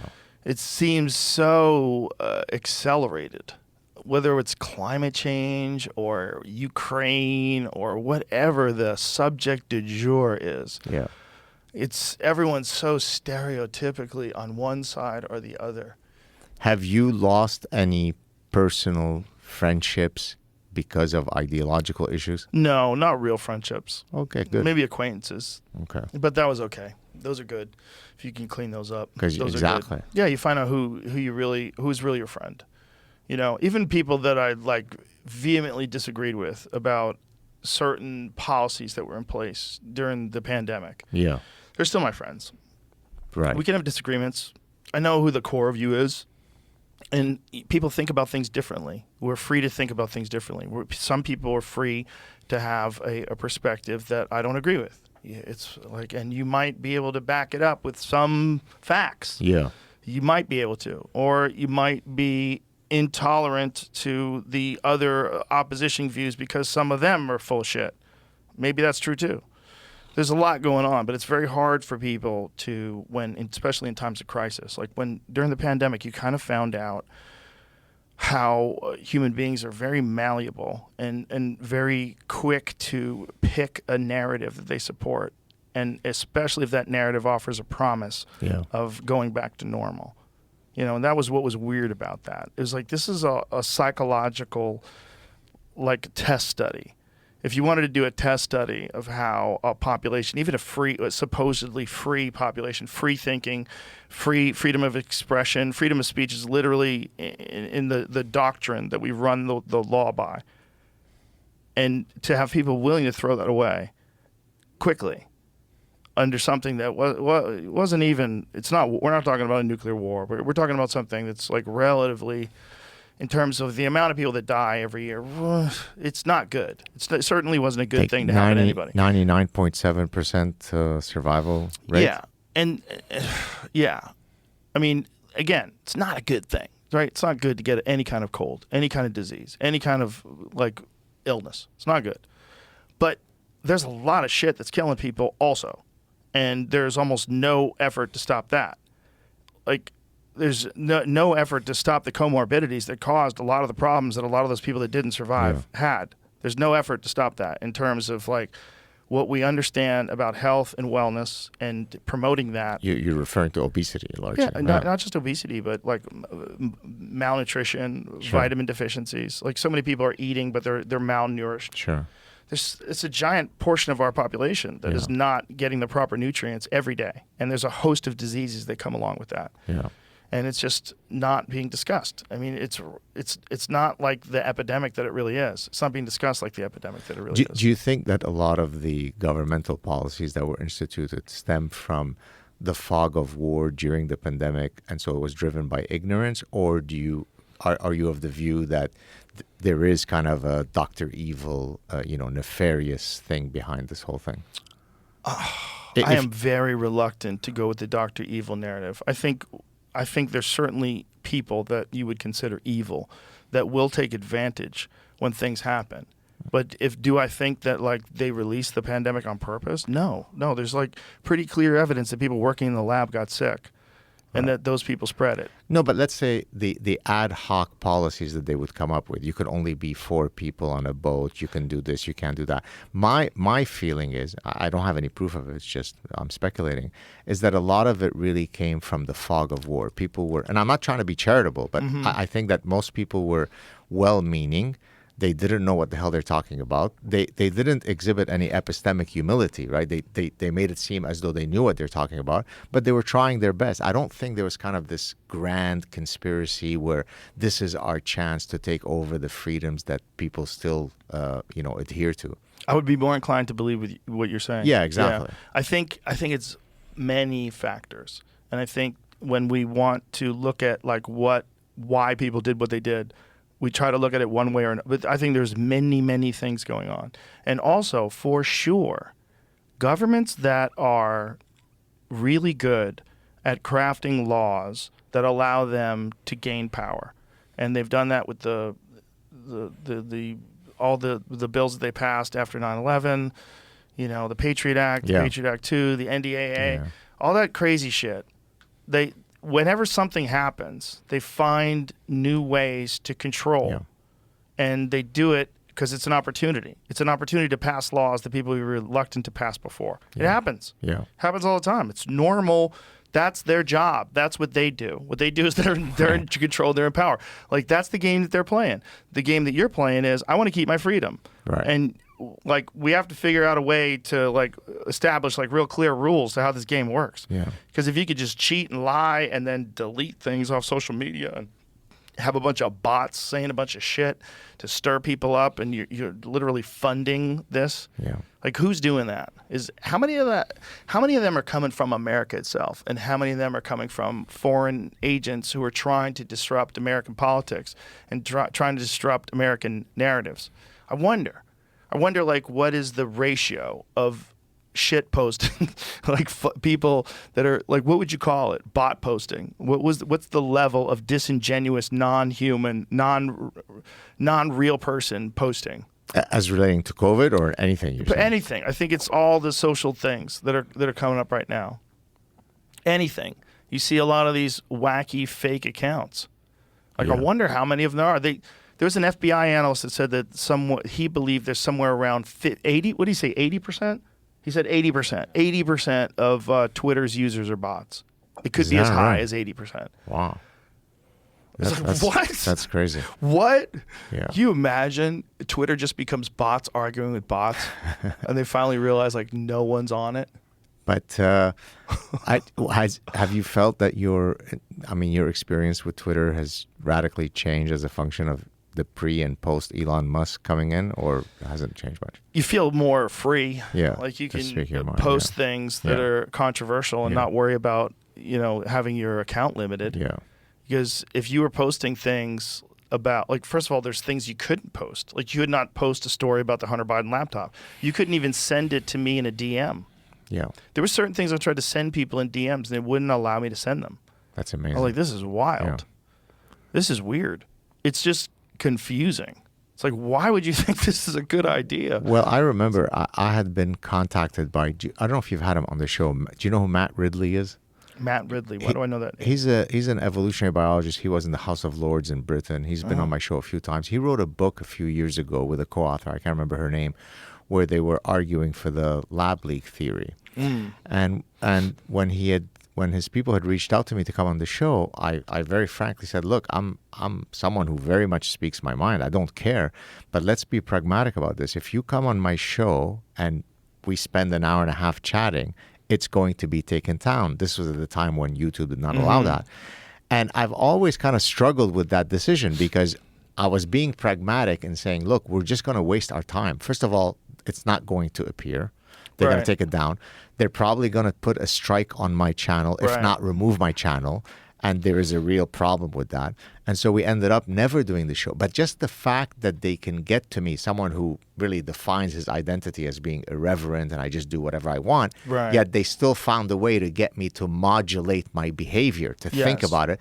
Therefore, they won against me. Yeah, it's self-censorship that people do out of survival. Yeah.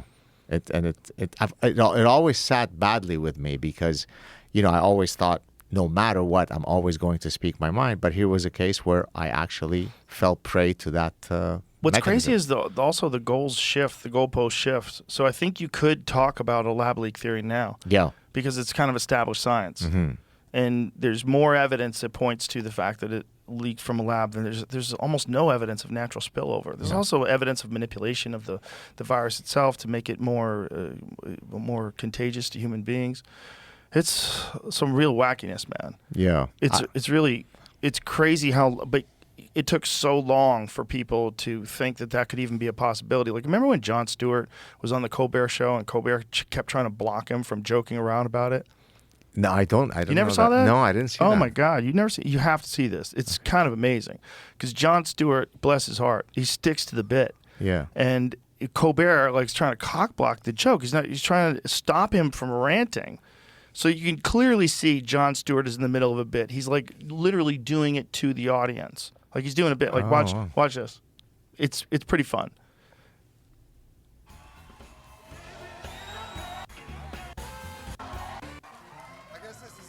This is a delight to have you here, my friend. Oh, my God, there's nothing I wanted to do more than breathe everyone's air. Well, here's the thing. Here's the thing. This is what I know about you. This is what I know about you. We are truly dear friends, and yet this is the first time I've seen you in the flesh in 15 months. That is correct. Right. And I am so really happy. And I know we're all vaccinated, and I'm not going to get COVID, but I'm going to get something. I'm honestly, these people did not take good care of themselves during the pandemic. Last time, well, actually, the first time we talked during COVID, I was still in South Carolina. That's right. You were locked down. I was locked down there, and the family, Evie and the kids, were the actual crew. That's right. That's how we were doing it. We're doing it in a little unused little bedroom with cables through the window and a satellite truck on our lawn. And I mean, like the room was twice the size of this desk. I think I'm not joking. Chris could tell you it's really tiny. But the point was like just get it done, to get something out there. We really wanted to do the show. And when I interviewed you for it, you were talking about how little progress we've made in science in combating pandemics, because in 1918, the advice was wear a mask, wash your hands. That's right. And 100 years later, 103 years later, wear a mask, wash your hands. It was soul crushing to find that. I was really hoping that like in 1918, they'd be like, drink a tincture of mercury and butterfly juice. Like, I was hoping it'd be like some bizarre thing, and I'm like, we've come a long way, baby. It's the exact same. How do you feel about the science now, though? So I will say this. I honestly mean this. I think we owe a great debt of gratitude to science. Science has, in many ways, helped ease the suffering of this pandemic, which was more than likely caused by science.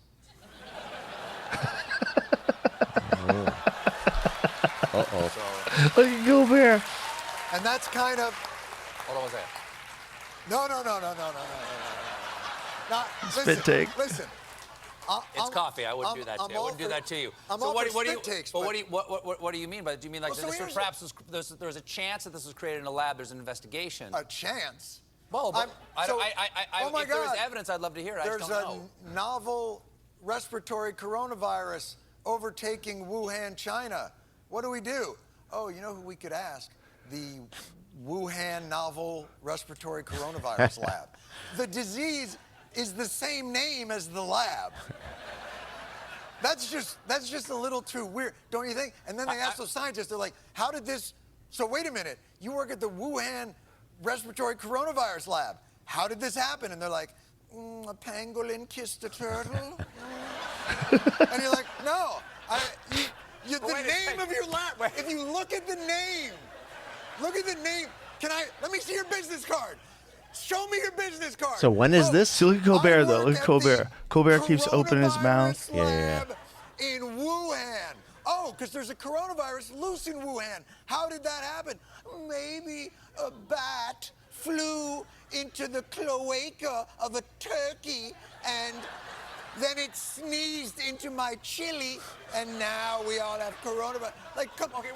Wait a second. What about this? What about this? See? Listen to this. Wait a second. Yeah. See, All right. John. Oh, my God. he has to stand up. There's been an outbreak of chocolatey goodness near Hershey, Pennsylvania. What do you think happened? Like, oh, I don't know. Maybe a steam shovel mated with a cocoa bean. Or it's the chocolate factory. Maybe that's it. That could be. Look at Jon Stewart. But you see how many times Colbert tried to cock block his bit? But so this happened when? This was... look, they have the COVID-19 vaccine link there 2 years ago. So this is in the heart of everything. And the chaos of it all. Yeah. Well, you know, in Montreal, you probably know that we had some of the most authoritarian stuff on COVID. We late into the pandemic, there was a curfew that you weren't allowed to walk your dog in your neighborhood after 8 p.m. or 10 p.m. or whatever it was. Now, there was an outcry, so they rescinded it. But just the fact that they did that, I mean, what would be the scientific evidence that suggests that walking your dog outside in the middle of the Super spreader event. Right. No, but I genuinely think, though, and I'm not someone who just gives people a pass to be charitable. I genuinely don't think it was something nefarious. I think that it was just the fog of war. People are acting like idiots, thinking like they know what they're doing, and they I'm sure there's going to be 1,000 doctoral dissertations written about the failure of public policy without it necessarily being a whole evil orchestrated thing. That's my sense. I think there's certainly a lot of that, and then there's certainly a lot of people that never really had the power to dictate what people can and can't do before. Yeah. Like mayors and governors. They really didn't have the ability to shut down businesses before. Yeah. And I think there's something creepy and weird about having that ability. Yeah. And that people, especially if their income doesn't change at all, they did not seem to have a problem doing unscientific things that stop people from making money, like shutting down outdoor dining. That didn't make any sense, and they did it for optics. Yeah. And the fact that kind of stuff can happen, like it's when you get. It gets real strange when people have power to do things, because some people are just going to start doing those things. There's an interesting conversation to be had about what's going on in Canada right now with assisted suicide. Yeah. Because all you have to do is go to a doctor, I believe. The doctor recommends it, and then one other doctor has to recommend it. So I don't know the specific mechanism. Let's find out what the specific mechanisms are. But, people that are depressed are getting this as an option. In 2021, the law was changed to include that those with serious and chronic physical conditions, even if that condition was non-life-threatening. It's been available for adults since 2016. Okay, so since 2016, Canada's Medical Assistance in Dying program, known by the acronym MAID, has been available for adults with terminal illness. Okay. And in 2021, the law was changed to include those with serious and chronic physical conditions, even if that condition was non-life-threatening. What would constitute that? If I have severe back pain, does that fit under that? Yeah, you could. Well, I think even depression, I think, is an illness. Yeah. It's considered an illness, right? Yeah.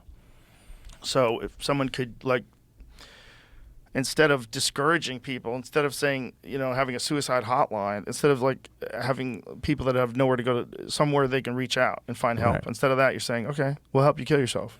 But like, that's a weird one, man. That's a weird one to get behind, because I'm all for people that have terminal illnesses and don't want to. I mean, we do it to our dogs, right? Exactly. If our dog is dying, we have the dog put down. It's a humane way to take care of something that you love and care for. You don't want them to. I went through that 5 years ago. It was like the worst thing that I've ever gone through. It's horrible. It's devastating. How's your? I see sometimes photos. He's good. He's doing well. He's the sweetest. He's the best. Well, in Canada, there are all sorts of problems we're facing now. I don't know if you heard about the story of the guy who just committed suicide because he was being bullied by the Diversity, Inclusion, and Equity. Have you heard about this story? No, I didn't hear about this one. A 60-year-old man who, from everything that I've heard, was an exemplary principal. He had been told that he has to take some, diversity, inclusion, equity stuff. And in one of those meetings, I don't know the exact details, but he had sort of raised some concerns. Shouldn't we be judging people based on, a meritocratic ethos and so on? Because he said that, but he's actually quite a liberal person from what I have heard. But just the fact that he questioned the DI cult, the diversity, inclusion, equity, they started hounding him, harassing him. He's a racist. He's got to take, remedial courses, sensitivity. He ended up committing suicide. I'm sure, Jamie, you can pull it up. Just recently, in the last week or two. And Jordan Peterson wrote something about cancellation. That's akin to being diagnosed with, like, a terminal illness. Yeah. Yeah, well, yeah, or a horrible illness. I forget what he said. But you know what a lot of people have tried to cancel me now. Sometimes people say, oh, it's because you're tenured that, you can be courageous, because otherwise you wouldn't be courageous. The reality is I get tons of death threats. Last year I received for the first time ever a in-person death threat while walking with my son, necessitating that the Montreal police get involved. So there are many ways by which people can try to get you to modulate what you say and so on. It's a real problem. What is the number one thing that people are upset at you about? Probably, and I haven't done it in a while just because I kind of lost interest, the most violent would be any criticism of Islam. And in this case, it was, I think, someone who was of that faith, because he looked like he came from that background. And so people will get upset at me for all sorts of things. Valerie Bertinelli got upset at me once because I tweeted something about my wife having an uncomfortable interaction with someone, a barista who was transgender. And she got super upset. And 2 days later, 26 million tweets later, all the, as Dave Chappelle calls them, the alphabet people were really coming after me. But that doesn't have the timbre of, we want to kill you. When you start criticizing some Islamic stuff, then it can get pretty hairy. And I think that's one of the things that's maybe different about, say, Jordan and me. I think he receives a lot more hate than I do. But some of the hate that I receive is really unique in that it's both Jew-related. And he actually mentioned this recently, that, I'm in a unique position in that I receive a lot of hate that's related to my being Jewish. So cover being Jewish and then criticizing some Islamic tenets. So, for example, I've seen at times when I've come on the show and we've talked about, I remember one time I talked to you about the hatred of black dogs as sanctioned by Muhammad himself. And then all sorts of people started saying, he's making this stuff up. It's bullshit. Why don't you bring a real Islamic person on the show? You can just look it up. Jamie can now check it, that there is within Islam a hatred for black dogs. So even the most, Is that a translation issue? Does that mean the color black for sure? It's black dogs, yes, specifically. Black dogs. Now, I think it comes from the fact, I don't know the exact theological reason, but I think that Muhammad himself had a fear of black dogs, and so he sanctioned it as a kind of divine prescription. It couldn't possibly mean something else? Meaning what? You mean the color black means something else? The alleged hadith, which regards black dogs as evil, has been rejected by the majority of Islamic scholars as fabricated. Nevertheless, Islamic scholars have tended to regard dogs' saliva as impure. Yeah, so that Okay, that so comes they're by the way. saying So it's fabricated? Pretty much anything that you say, someone will say, "Oh, it's fabricated." So in Islam, there's a thing called najis, which is like impure things, right? So for example, the kuffar, the non-Muslim, is himself impure. Well, urine is impure. The dog's saliva is impure. So if you were to be licked by a dog or something, then you'd have to redo your purity ritual before you pray because you've been touched by najis, by something that is impure. So there are many debates depending on the hadith as to whether something is authentic or not. But there is certainly, as Jamie just pulled out, the fact that there is within certain Islamic thought that black dogs are uniquely bad. And so just if I say that on your show, there'll be some Islamic guy who says, the Jew is making this stuff up and so on. And so I've stayed away from it recently, not because I'm trying to shy away from it, just because I've said all that I have to say about the matter and I've moved on. But the hatred comes from all forms. I can criticize feminism. I'll get women's group attacking me. If I attack something about transgender issues, I'll get criticized. And so the hate is endless. That's a horrible thing to experience.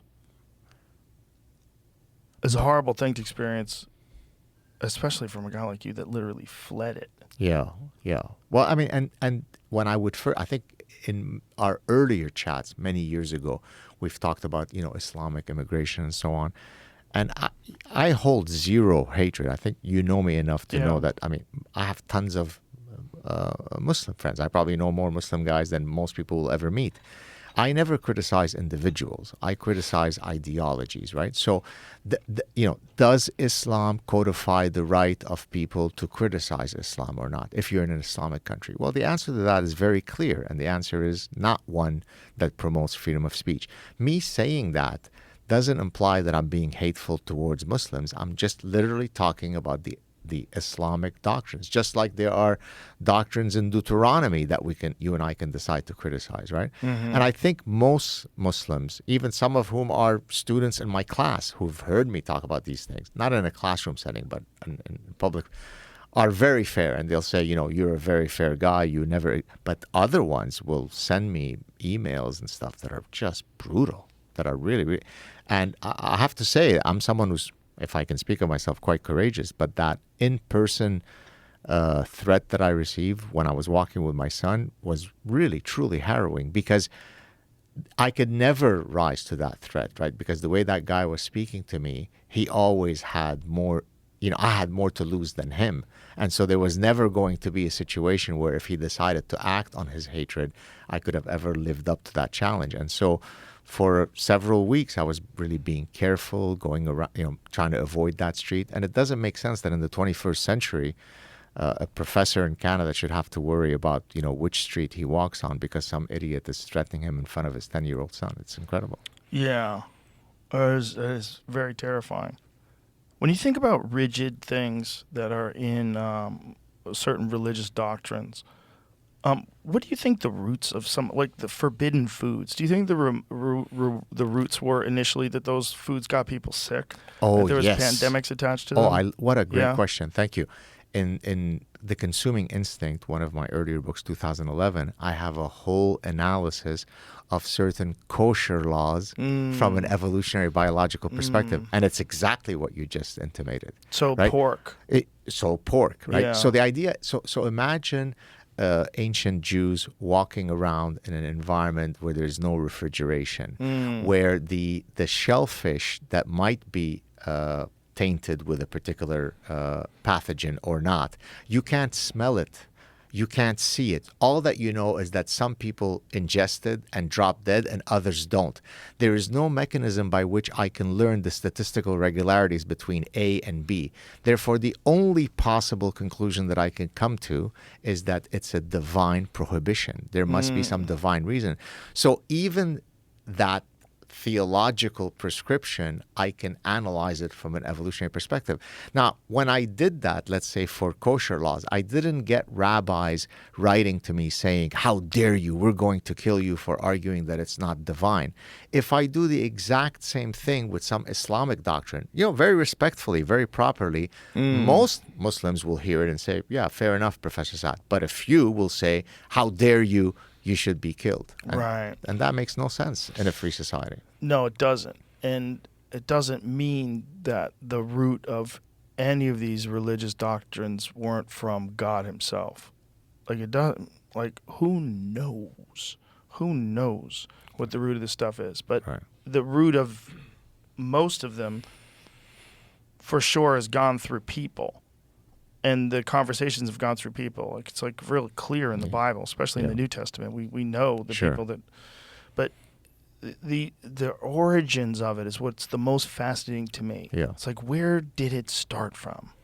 Like, what were when the first guy wrote it down? Like, especially when you're talking about ancient Christianity or whatever it was before it was even called Christianity.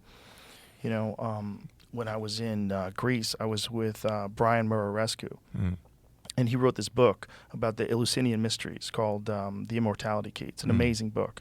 And in this book, it all details these rituals that they used to do in, thousands of years ago, where they were drinking wine that were laced with psychedelics and coming up with democracy. And it's like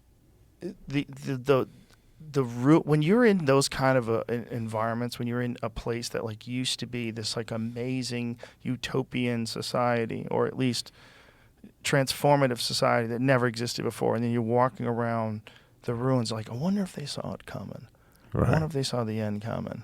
Yeah. Because are we seeing the end coming? Because it doesn't seem I like hope not. I hope not. But you know what I mean? Do you know? I mean, when you see and you realize they built the Parthenon. When you're there looking at that thing, you're like, yeah, it's amazing. What did you do? Yeah. How did you do this? How did you do this 2,000 plus years ago? And it's all designed with the golden ratio in mind. And it's wild craftsmanship. I actually talk about, in my current happiness book, I talk about different correlates with happiness. How does personality correlate with happiness? How does culture correlate with happiness? Marriage, and so on. One of the sections I talk about religiosity and happiness. Are religious people on average happier? And the answer turns out that there is a moderate positive correlation between religiosity and happiness.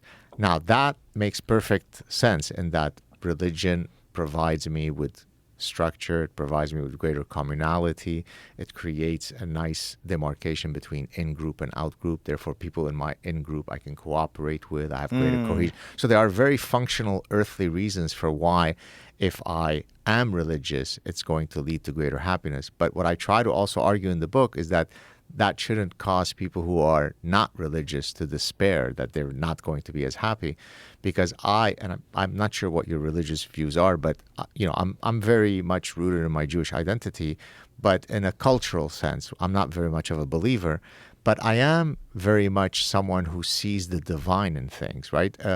My having a friendship with you, being able to text you for me to come on this show is a divine thing. My being able to bond with my Belgian shepherds in this pure love is a divine thing. Meeting a random stranger with whom I have this fantastic conversation for 30 minutes is a manifestation of the divine. So I think we can be quite spiritual in our day-to-day without necessarily couching it in some supernatural, religious narrative. Well, what are your thoughts? I would agree with that, but I would also say that for a lot of people, those religious narratives are like a scaffolding for which they can establish a better life. Yeah. And I meet a lot of people that are devoutly religious, particularly devoutly Christian or devoutly Muslim, that are very disciplined and live their life because of this like extreme belief, live their life in a very and often very successful way.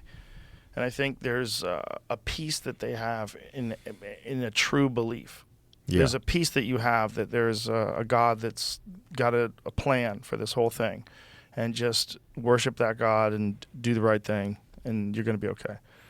But from a purist perspective, I think it's less impressive for me to do the right thing because otherwise there is a big guy who is who's judging me than to do the right thing for no other reason than it being the right thing to do. I think the latter is a lot more impressive, right? Do you agree? Sure, but the big guy is a part of you, and you're judging you. So you're not just doing something so that he doesn't judge you. You're doing something so that you don't judge you. Fair enough. So you are also God, because you are also watching you do this thing. Well, I've evolved a moral compass, to use an evolutionary thing. For social species, it makes perfect sense for us to have evolved a distinction between right and wrong. If you wrong me, there's going to be retribution. So we evolved that emotion. So I often get frustrated when religious people say, sure, evolution explains a lot of things, but it can't explain morality. That's simply not true. There's a lot of very clear evolutionary reasons for why a social species would have evolved a moral compass. That makes sense. Yeah, it's not something that exists outside of the purview of science. And I think, there are several people I think that have been on this show that have, Michael Shermer, Sam Harris, that have written about the fact that, the moral compass is totally within the purview of science. It completely makes sense that there's a moral compass, and it also makes sense you're talking about these divine moments. Yeah. I think it's all these things and then some. I think it's all these things and then some. I think to just sort of rationalize it down to survival instincts and sort of having that dismissive, reductionist view of what it means to be a person and have these experiences in life and what life is. I think we're trying to label something that is almost impossible to believe is true. That I'm saying sounds with my mouth and you know what I'm thinking. We're like sharing a context and a language, and we have all these words that are connected to very specific things that we're very aware of. Meanwhile, we're hurling through infinity on an organic spaceship that's spinning 1,000 miles an hour in a shooting gallery of asteroids and comets. And this is all these things are true. And we're finite life forms that are constantly innovating and trying to escape the boundaries of our eventual demise physically, psychologically. We're trying to connect each other on the internet and put chips in our brains. And it's wild what's happening. And in the middle of all this, there's a battle, a true battle in 2023 over censorship. A real battle, like the likes of which I've never seen. Because as a kid growing up, there was no arguments against freedom of speech in America. Right. I do not remember ever seeing someone argue against freedom of speech. It certainly wouldn't have been someone on the left. Yeah.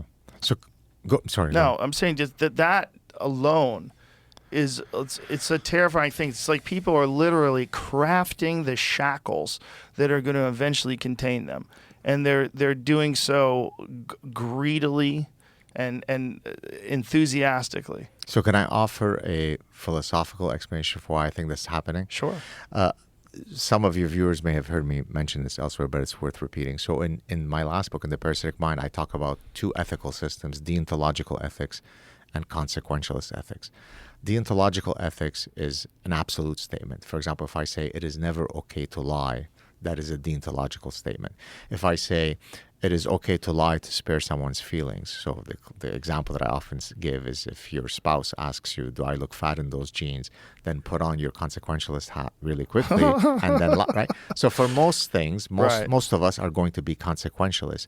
But when it comes to certain fundamental principles that define, say, Western values, those have to be deontological. Yeah. Right? And so, as to your point, until very recently, we all agreed that presumption of innocence was a deontological statement that can't have a but associated to it. You can't say, I believe in presumption of innocence, but not for Brett Kavanaugh. I believe in freedom of speech, but not for Donald Trump. And so one of the reasons why I've gotten into a beef with someone that we both know well is because that person has repeatedly violated what he should know better, which is that deontological principles by definition should never have the but qualifier. But now it has become perfectly okay when talking about freedom of speech to tackle it from a consequentialist perspective. Don't criticize Islam because that means you're hurting people's feelings. Therefore, shut your mouth, right? No, you can criticize Islam, you can criticize Judaism, you can criticize evolution, you could do whatever. There is no but, right? And I think if we can ever return to understanding the distinction between deontological and consequentialist, I think we'll be back on the right track. What do you think got us on the wrong track in the first place? So I think it's the distinction between reason and feelings. We're both a reasoning animal and a thinking animal, but there's been now too much emphasis placed on feelings, right? So if I tell a truth that is hurtful to someone, then I should not tell the truth. So I've often, when I went in front of the Canadian Senate, as did Jordan, for Bill C-16, the transgender bill, neither of us was arguing that transgender people shouldn't live with full dignity and so on. But what we were arguing is that in the pursuit of that noble goal, you don't murder truth, right? So if I were to say it's insane for 6'4" biological males to walk into female spaces, that makes no sense. I'm not erasing transgender people, right? But if the optimization metric is make sure to not hurt people's feelings, you start conflating these things. Yeah. Does that make sense? Yeah. But it's also, there's no way to stop someone from, like, if someone is a legitimate pervert and all they have to do is say they're a woman and now they can go to the women's bathroom, there's no way to stop that. I'm not saying that that's the majority of people. I'm saying there are human beings that are like that. And this does not in any way discount trans people.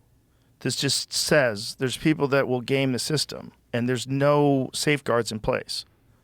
So if you want to protect people from that, I don't know how you would do it other than having some sort of security in each women's bathroom to make sure that no one's creeping on people, which is outside impossible. You cannot have that. Well, and I mean, think about, again, deontological principles. Until 3 minutes ago, 117 billion people had existed. That's roughly the estimate of how many people have ever existed, who fully understood that there were two phenotypes in the human species called male and female, and nobody disagreed as to what that was.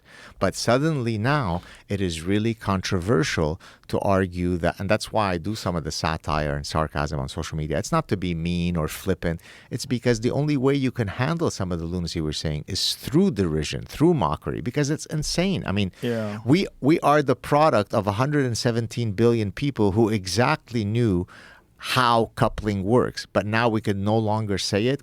When we refer to Leah Thomas, the 6'4" swimmer, we can't say that that's a male because that's a female because she said so.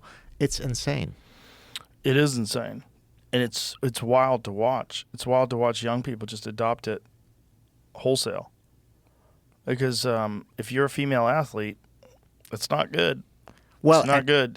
It's unfair. And I mean, that's the exact idea, right? Because people talk about it's unfair to this transgender athlete. What about the unfairness to all of the biological females who are being screwed by this, right? Yeah, there was a woman who came on Trigonometry recently, and she had a very detailed depiction of all the different advantages that, even with a reduction of testosterone, that the male frame has, particularly in developing power-related things, the shape of the hips, the angle from the hips down to the knees.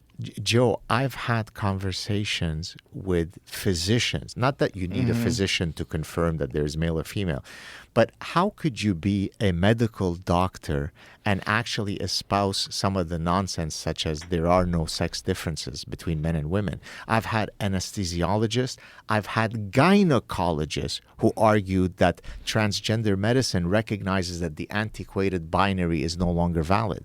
That's insane. How could you be a gynecologist and practice gynecology not knowing that? Maybe you're on ketamine. I don't know. I don't know how things got this bonkers.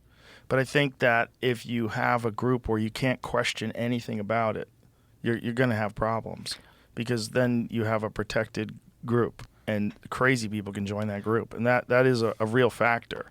We've seen it. It's a thing. You see it with these cases where these males with fully intact penises or wandering around women's locker rooms, and women are freaking out, and they're like, "No, I'm a woman." Yeah. And like, what can you say? Have you seen? There's this thing that Matt Walsh did an interview with this guy. He's a politician. Let me find this because it's so crazy. So this guy who is a biological male. Here, I'll send you this, Jamie. I'll send you this this story behind it. But there's a video of him talking to Matt Walsh, and on the documentary. No, it's not a documentary. Here. So this guy, we'll pull up the story. So he is a biological male who has come out as a woman of color, who's a lesbian. And he does it with a fully... he's doing it facetiously. I've seen that guy. He's doing it with a full, straight face. Yeah. Beautiful. And the way, when you hear them talk, it's amazing. I've seen this guy. Because it's checkmate. And they're saying, if this was true, we would be clapping and applauding him. But we don't think it's true. Yeah. But this like throws the whole thing. Find the actual interview, if you could, online. Because it's amazing. Yeah, I've seen the way this guy does. This guy deserves. Yeah. He should be in the next Tarantino movie. He's an amazing actor. Yeah. But the way he lays it down is so perfect, and he does it fully straight faced. And now they're saying if this was true, we would be applauding him. But it's not true.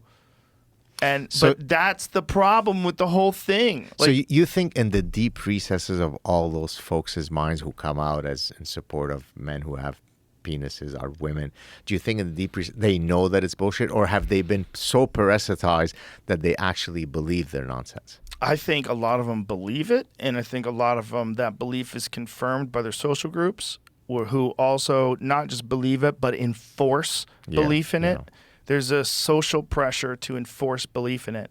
And I've seen it. I've seen it in action. I've seen women have arguments with people that are, pro-trans rights. And, and these women are arguing that there's pro-trans rights, and then there's erasing women's rights.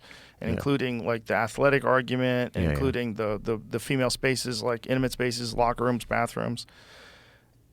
It's a very controversial subject in this strange culture we live in, and it's one thing that people can subscribe to one side or the other and find a group willingly, vehemently opposed to their position. So they engage in instantaneous conflict. Yeah. So they're involved in this psychic war with competing ideologies, and it gives them meaning. And that's a real problem with human beings, that we do attach ourselves to things. Even if those things don't involve you or your life, you decide, like, this is the movement that I'm going to get behind, stand behind, and I'm going to tell people. And it gives you meaning. Yeah. Like you're a social justice warrior for the rights of the disenfranchised. Sure. And there's something to be said for actually doing that, of course. There's something to be said for actually standing up for people who don't have a voice and doing the right thing. There is something to be said for that.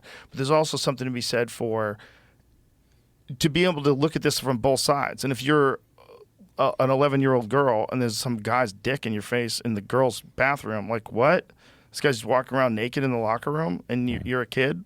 Like, is that okay? Yeah. I mean, how do you know what's happening here? Like, are you sure? Yeah.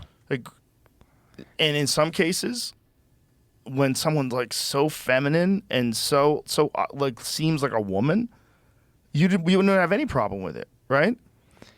Well, I mean, there is a normal distribution, for example, when it comes to, women who are very masculine, men who are very feminine. We've always recognized that. Right. But we've never taken the step into the abyss of infinite lunacy where we say sometimes women can have penises. And that's why I wrote The Parasitic Mind, the last book, right? Because I was literally arguing that human minds can be parasitized by ideological worms in the way that you can be parasitized by actual brain worms, right? Because there is no rational mechanism by which you can take a sexually reproducing species involving two phenotypes. There aren't any more than two. There's male and there's female, nothing else. And then argue that that's simply not true. It's antiquated to argue that boys have penises and girls have vagina. I actually satirically put out a tweet where I argued for finger fluidity and finger diversity. I argued that if you're born congenitally with 9 fingers or 9 toes, then we should no longer be teaching in biology class that boys and girls are born with 10 fingers. I was being facetious, but that's exactly the logic that they're using, right? Of course, there are some people who are born intersex, and of course they have the right to live a dignified life free of bigotry. That doesn't mean, though, that we have to go back and rewrite the anatomy and biology books. And I mean, and that's why I fight all these battles online and so on, because I truly am allergic to bullshit. I am very deontological when it comes to truth, and I get personally offended when I see people espousing all that nonsense. What is it that Dennis Prager was just talking about? There was some video that came across my Instagram feed that was him saying that whatever medical organization is recommending that children not be labeled male or female, right? Because they don't have the ability to choose. Right. They can't tell you how they identify. And have you? Let's find out, because it's something crazy. Yeah. I remember reading it going, I'm not ready for this. I have shit to do. I can't. well, or watching it. Now rather. Children are being taught that, medical professionals, to the best of their ability, take a educated guess as to the sex of a child. Really? So until 3 minutes ago, 117 billion people knew exactly how to assort into male and female, but now we no longer abide by those antiquated binaries. I mean, it's insane. So it's terrifying. Why can't we chew gum and walk at the same time? I think both you and I are very socially liberal. I don't care one way or the other about what transgender people do. That doesn't mean that I have to accept the fact that a guy with a penis can call themselves a girl and I have to just say amen. It seems crazy to have to agree to that. And that's not discounting the idea of trans people. It's real. But it seems crazy to force everyone to go along with what was called gender dysphoria up until very recently. Exactly. And there was a psychological condition that they would talk about, an issue that people had. Well, and to the point, remember earlier I put up the Jamie put up the Dress to Kill movie. In the past, when you wanted to have a sex change operation, the number of steps that you had to go through before you were accepted for sex change reassignment was quite assiduous. And it made perfect sense because it's a really, it's something that you can't undo. Yeah. And so it made perfect sense that you'd have to go through. And now a 5-year-old can say that they are and you're not allowed to question it. It's insane. You can put them on hormone blockers. And you can put them on hormone, exactly. And there's so many problems that they're finding now, the people that have hormone blockers. Charlize Theron adopts 2 kids from Africa, 2 boys, and it turns out statistically that it's perfectly reasonable that both of them are now girls. Have you seen that? I saw some meme. I wasn't sure that it was true. If that is true, that seems very unlikely statistically, doesn't it? No, of course. I mean, already. What are the odds? So I think it's 1 in something like 10,000 that you have like full-blown gender dysphoria in the order of that magnitude. So if you have 2, so it's 2 independent events. So it's 1 out of 10,000 times 1 out of 10,000. That's a very small number. Let's steel man this. Okay. What's the most charitable explanation for this? Why she's doing this? Why this is the case? Why this is the case that she adopts 2 kids and that they turn out to be girls? So I don't think it's a charitable explanation, but I think it's the correct one, and I talk about it in the last book. So I talk about Munchausen syndrome by proxy. So Munchausen syndrome is when I fake an illness myself to garner sympathy and empathy. Munchausen syndrome by proxy is when I harm someone under my care to garner the empathy by proxy. So it could be my child. It could be my dog. It could be my elderly parent.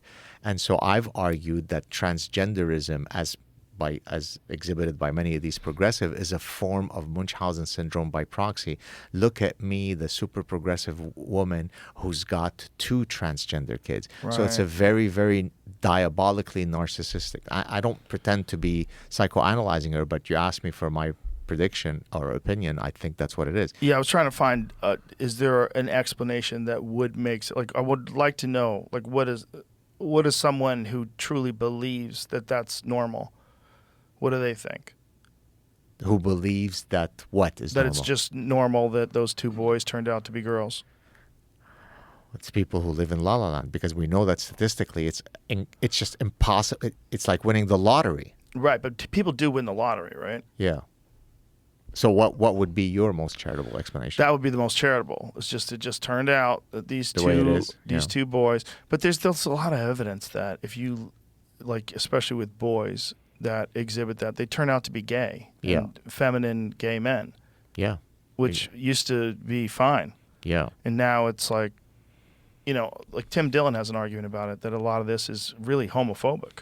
Yeah, exactly. You know? Yeah, I got that argument. Yeah, it's an interesting argument because the guy, the progenitor of this kind of stuff is, I don't know if you know him, John Money. Do you know who that is? No. John Money was a psychologist at Johns Hopkins University who's really the father of social constructivism, who argued basically that, you know, you could take any boy and any girl, raise them in the opposite, gender role, and then they would be that. And the classic example, which you may have heard of, was David Reimer, whose penis was botched during a circumcision.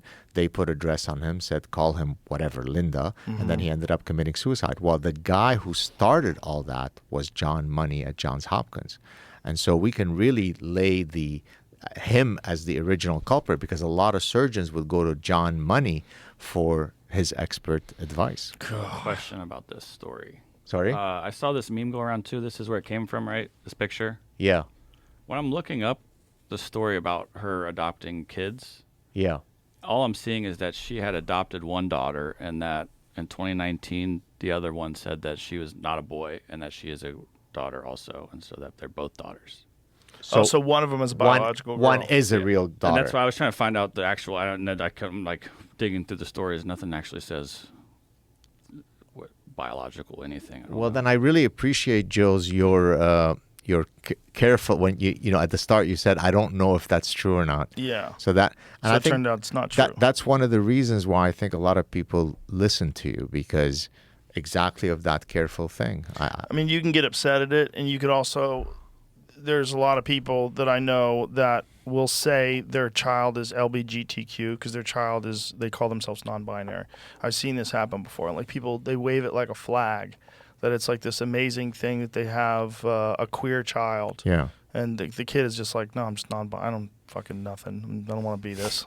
Yeah. You know what I mean? Whatever. Or they're just identifying as it, because the identity thing is very new. And when you give kids an opportunity to distinguish themselves from other people, whether it's, there's a lot of things that people do that with. They get into certain things. They get into certain social groups. Yep. Get into certain, like, hobbies and sports together.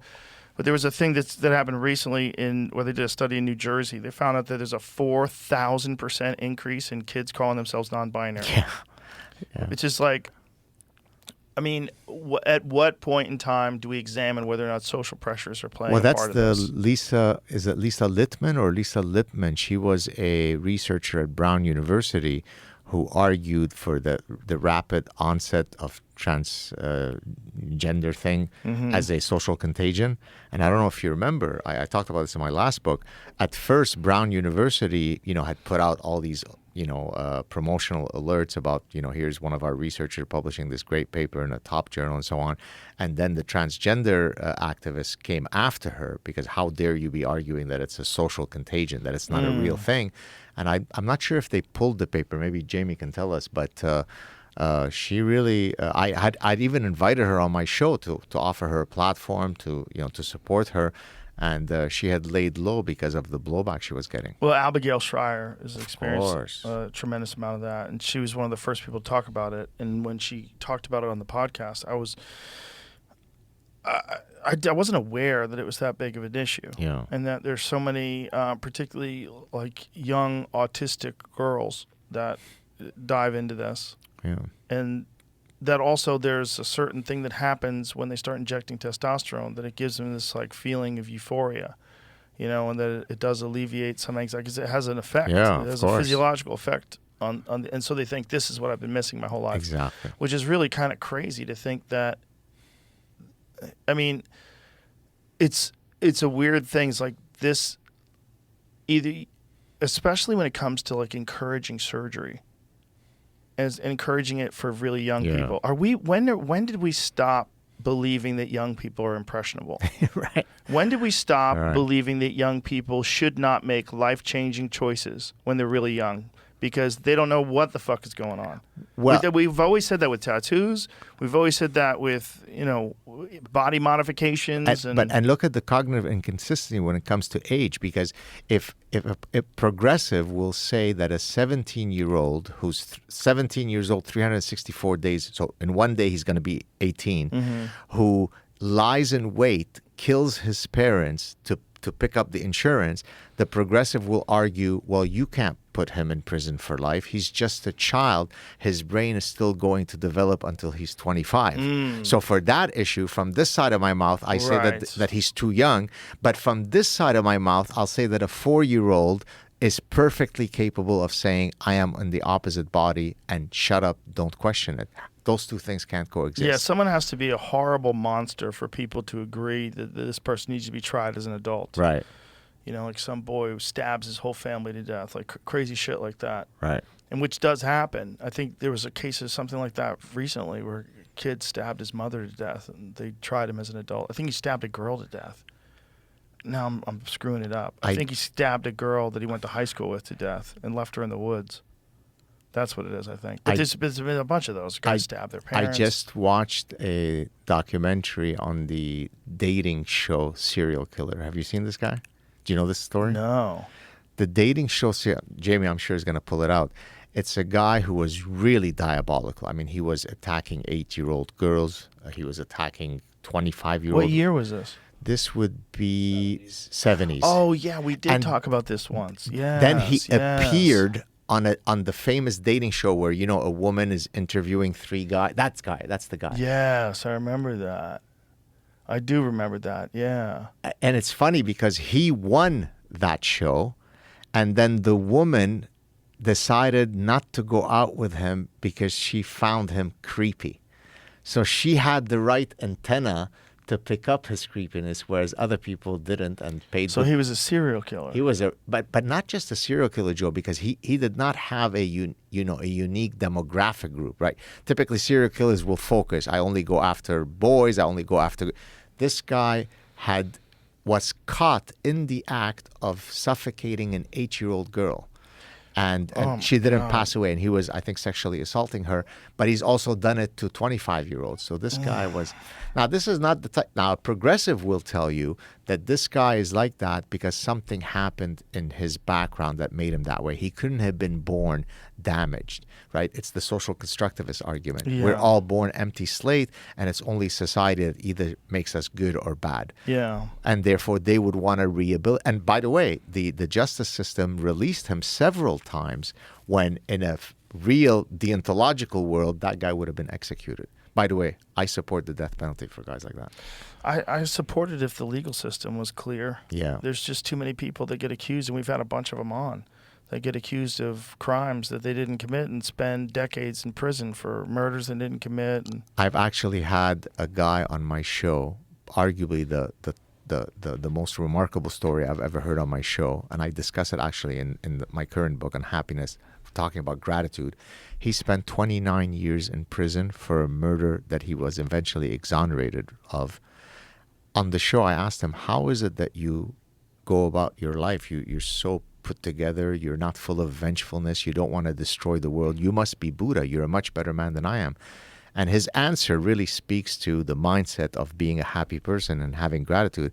He said, well, I have a sister who's been bedridden with cerebral palsy for much of her life, and yet she manages to smile and be happy. So I don't really have much to complain about. So here's a guy who has had 3 decades stolen from him, and yet he still had the grace and dignity. I think we can all learn a lot from that lesson.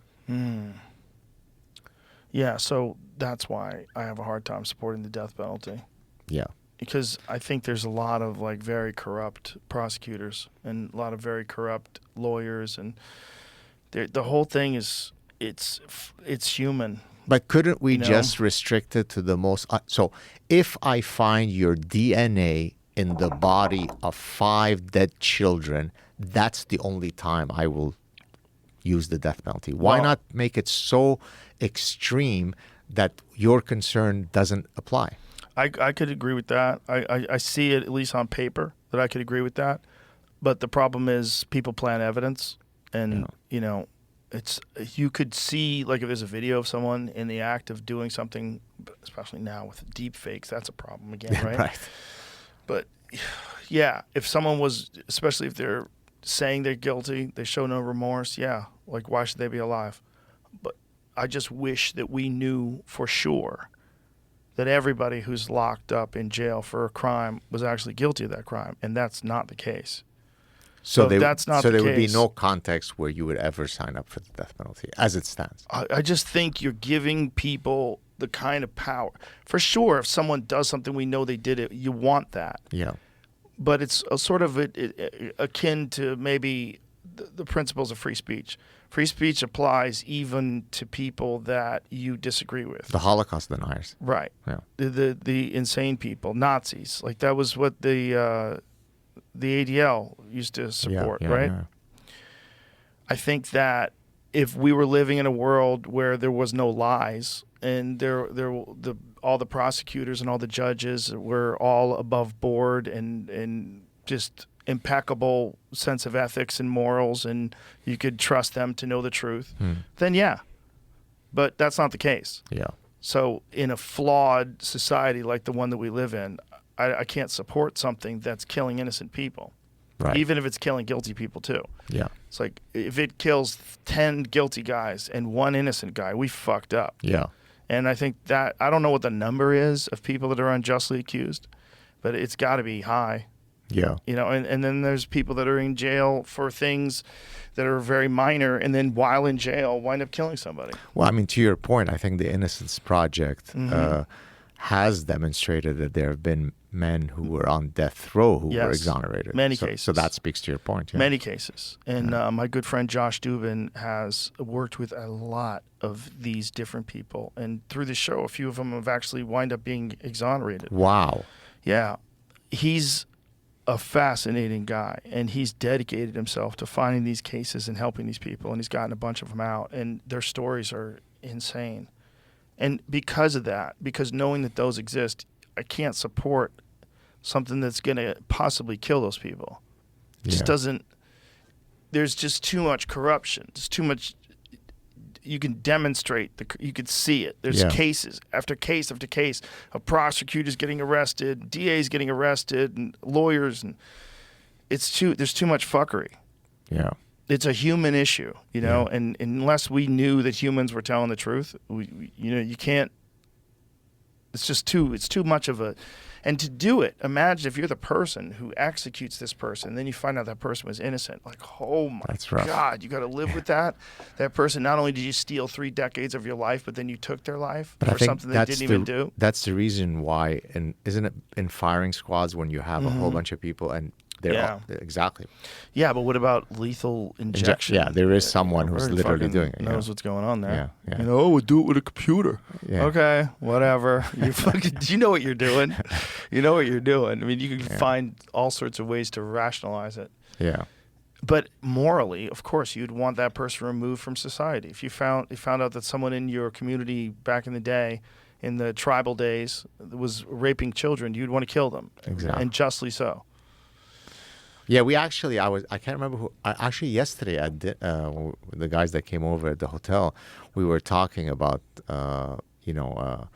parenting with the threat of, protecting your children from a pedophile. And I've argued that my approach to parenting has been, I don't trust anyone with my children, precisely because the one who is going to commit those infractions is not someone that has, hidden horns that you can see. Right. It is your uncle, it is grandpa, it is the really sweet neighbor, it is the person. And I've actually had not heated, but disagreements with my wife where she thought I was being too paranoid about this. And my answer is, my job is to always err on the side of safety. So there's no sleepovers, there's no sleepaway camp, because there is going to be the counselor there who is a pig, and then I would have miserably failed in my job. And so my job, while you are under my protection, is to make sure that I never put you in a position where this could happen. What happens after, when you're an adult, that's your business. What are your thoughts? I feel what you're saying. I think you also have to let your children expose them. They have to be in the real world. They have to experience different kinds of people. And to protect them too much is actually damaging to their development. So there's a fine dance that you do. So that's the anti-fragility stuff. Yeah, there's a fine dance.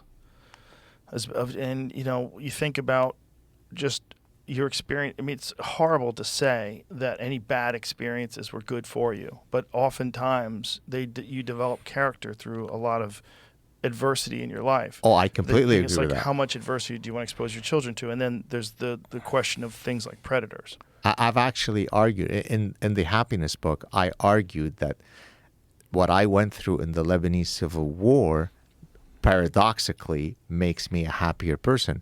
Because any time that I start whining about something that's pissing me off, I can always pull back from my memory. I had the miracle of escaping the Middle East intact. So what am I whining about? Right, and so you're right. exactly on point, that the fact that I've gone through those horrors makes me the happier person I am today. Yeah, I think perspective. That's the thing about Yeah. anyone that I've met that's come from some war-torn part of the world. When they make it to America, especially if they're in a place that's safe and nice, they just have an immense appreciation, and their perspective is very different. They're also, like, people that come from communist countries in particular, they are just so allergic to that horse shit. Yeah. When they see it coming, any Marxist ideology, they see it coming, they're like, fuck you. Yeah. Fuck you. We know where this goes. This goes to, you have to give up all your possessions, and everything goes to the state, and everything gets distributed evenly. Like, how do you enforce that? Like, who gets to choose? Like, what the fuck are you signing up for? But these idealistic kids that think that the world could be a better place with socialism, if that we all just, like, no one should. I saw this thing argued. This guy argued online, no one should ever be able to make $1 million, and that you should be restricted to a certain amount of income that allows you to have a certain, like, it specified the certain size apartment that you should be allowed, and anything else is in excess. Amazing. And that it's, an attack on the freedoms of others. It's like there's this fascinating takedown by this, like, super progressive, probably college kid. Well, who had these ideas. I've seen it. So I think last year when I came on the show, I might have been right in the throes of having all my book royalties stolen from my last book from the tax authorities, right? Mm-hmm. And so I was really pissed about it. And whenever I would post a tweet sort of condemning the parasitic taxation system, there would be people who would write to me with complete entitlement, Canadians, and saying, well, why should you get to keep the money instead of you not being a selfish pig and sharing it with others? So my book royalties, my thoughts, my ideas, my humor is not mine. As a matter of fact, according to the Canadian government, about 58% is owned by them. But it really comes from having this idea inculcated in you, which is that we should all have equality of outcomes. It is a cancer, and it is an affront to human meritocracy. It's unbelievable. The argument against that would be that there's a certain reality to the way you were, the way you're living in this life, and that you have resources available and you have things available that other people don't have, and it would be better if you had less and then it balanced out. So if you give a little bit more and then eventually balance out. The problem is it's not balancing out. The problem is, like, where's the money going? Right. Well, the money is going to the government, and they get to decide how it's spent, and they get to pass laws and dictate and send a little here. And, well, there's a war, so we're going to need more. And then there's inflation that comes with the war. Yeah. It's the price of gas and food, and everything goes up. And all this is happening, and you can't say shit about it. Yeah. And you're in this position where you're like, well, if you complain, well, you're a man of privilege. Exactly. You're privileged, and you should be giving that up. And if you gave it up, the world would be a better place. I don't have any faith in their ability to use my taxes to make the world a better place. Right. I have zero faith. I willingly and happily pay my taxes because I think it's part of being an American. You contribute, even if the system is flawed, you contribute to at least some of it is going to fixing roads, and some of it is going to, education and healthcare or whatever it is. Some of it's got to be going to people that care and are really trying to make the world a better place. Some of it has got to be going to whatever organizations that are doing a good job. But the idea that if you just keep, like, some people think they should have a 90% tax bracket. Yeah. It's like, if you're a billionaire, you don't deserve to have a billion. You should just give up. Well, guess what? They're not going to work. Yeah, exactly. People are going to get upset. They're not going to innovate. You don't have a quality of effort. There's a lot of equality. People talk about equality. There's not an equality of effort. There's not an equality of intelligence. There's not an equality of skill, of talent. And it's genuinely anti-human nature. And I'm not sure if I've said this before on this show, but E.O. Wilson, the famous Harvard biologist, he's passed away now last year, I think, he studied social ants. And in social ants, everybody is equal other than the reproductive queen. So when he was asked about socialism/communism, his answer, which I love to always quote, was, great idea, wrong species, right? Which perfectly captures, right? We're not all equal. Some of us are taller, shorter, harder working, less harder working. So there's no reason why we should all have equality of outcomes. It is anti-human nature. It's not realistic. Yeah. It's not realistic to expect people to work as hard as some people. They don't have to. You don't want to be Michael Jordan. Well, don't fucking practice 12 hours a day. You don't have to be Michael Jordan. Like, if you're happy as being a guy who works a job and likes to go hiking and likes to go fishing or something, that's great. There's nothing wrong with that. But there's all kinds of people. And some people are going to be that guy. Yeah. And when they are that guy, like, you can't say you have to give up all your money. It's hard to be that. It's hard to be Michael Jordan. He deserves all that money. It's fucking impossible to be. Only one guy pulled it off. And you deserve all the money you make, my friend. Let's leave me out of this. Try to skirt around that. But if you wanted to be fair and send some to the Gad Saad trust fund. What do you use your trust fund money for? I would use it to be able to use as escape velocity so that I don't have to answer to anybody. Have you, because of the oppressive nature of the Canadian government, have you ever thought about jumping ship? Oh, my God. I think we've discussed it in the past. I think about it probably 30 times a day. Wow. I haven't been able to for two main reasons, Joe. Number one, both my family and my wife's family are in Montreal. So that's number one. That keeps us there. Number two, it's very, very hard to walk away from a tenured professorship. I mean, that's the truth. Montreal's a great city, too. It's a beautiful place to live. It is. It's a perfect amount of cold weather that develops adversity and character. I've heard you say that before, but that's spoken from a guy who's lived in Southern California and then Austin for too many years. I think you forgot how bad the winter's I remember. I lived in Boston. I remember. It sucks. Sucks hard. It sucks. But I'm not saying that it's good. I think it's good for you. Yeah. Like, cold plunges are good for you. You're right. They don't. It's not good while you're doing it. It sucks. Right. But I think it's good for you. Yeah. And I think there's something about being at you're at the mercy of nature for many months at a time. Yeah. There's many months from November until when does it start warming up? Around April? Yeah, mid-April. Yeah, it can get cold as fuck in March. Yeah. Cold as fuck in March. You got a full snowstorm. Yeah, so there's so many months where it's so goddamn cold that I think there's a certain humility that comes with that. Yeah. There's a certain of appreciations of the summer days because the summer days they're enormously novel. Yeah. It's like, what a beautiful That's true. thing.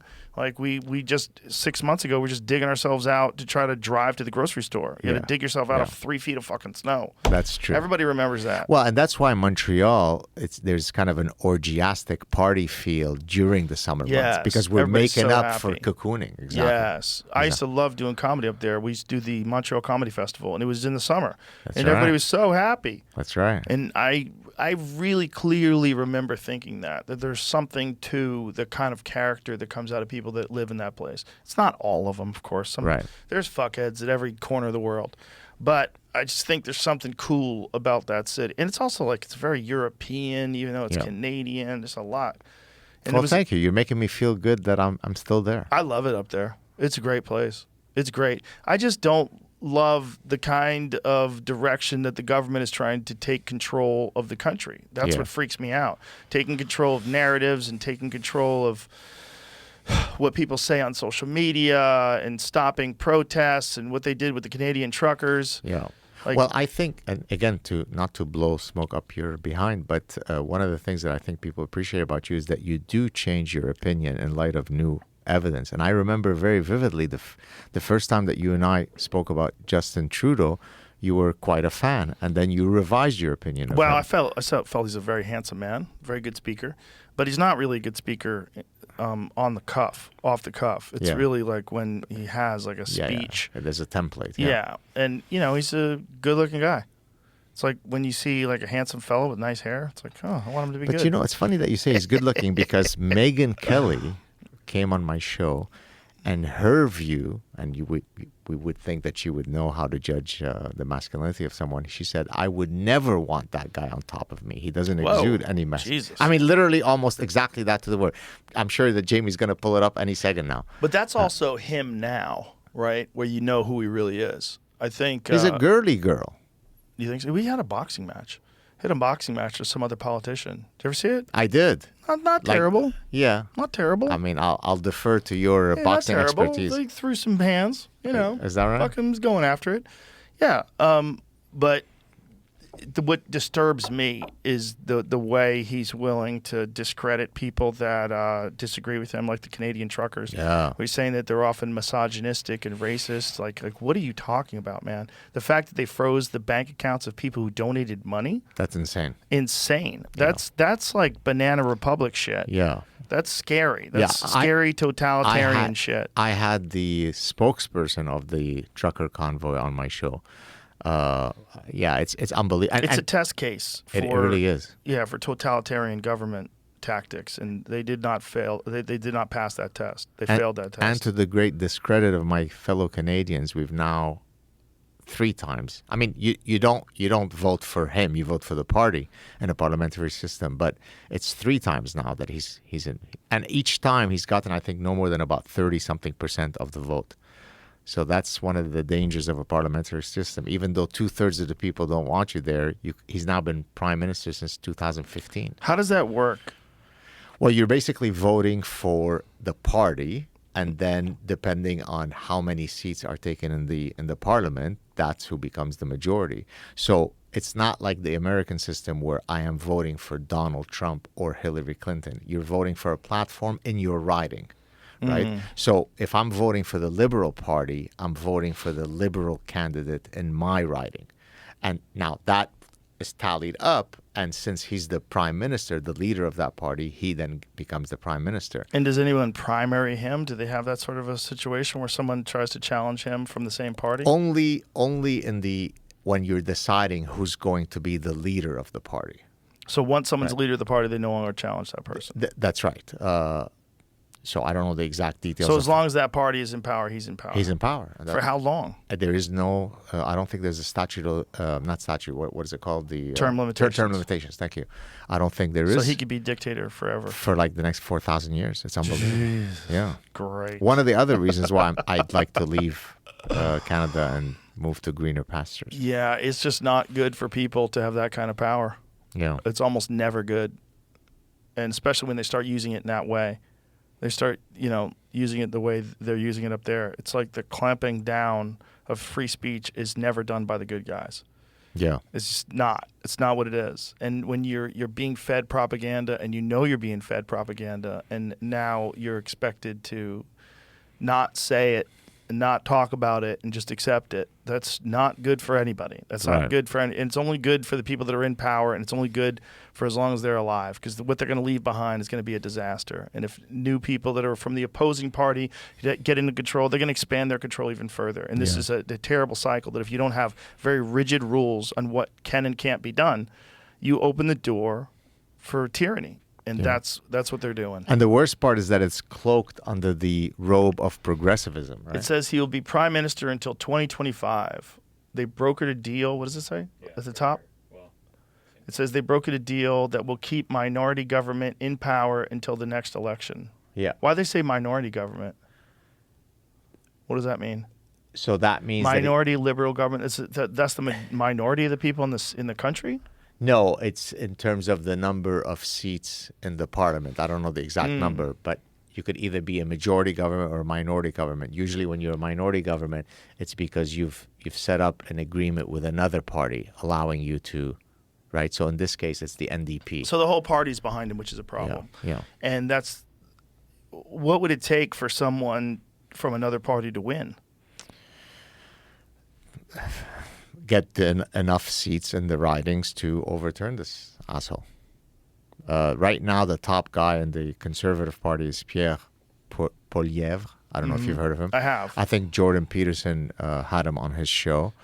I'm not a huge fan. I don't know enough about his policy, so I don't want to misspeak. But I'm traditionally, I don't like someone who spent their entire career in politics and nothing else. I like the guys who, they were surgeons or they were lawyers or they were businessmen, and then they come into politics as a second act to their lives. Whereas this guy, meaning the Pierre guy, has always been in politics. And so for that reason alone, I would prefer someone to be coming in from the outside. But short of that, I don't know anything about him. It just doesn't seem like it's moving in a good direction in terms of people's ability to express themselves. Indeed. Yeah, it seems very, very, very much a thing that's in danger up there. Yeah. It's weird. Yeah. Well, have you? What has Jordan been a support? I think he's a supporter of his, right? Have you? Yeah, Jordan is a supporter of his. Yeah, I've watched some interviews with him. Well, there is another guy who broke from the Conservative Party named Maxime Bernier, who started a new party called the PPC or something. I can't remember what it is.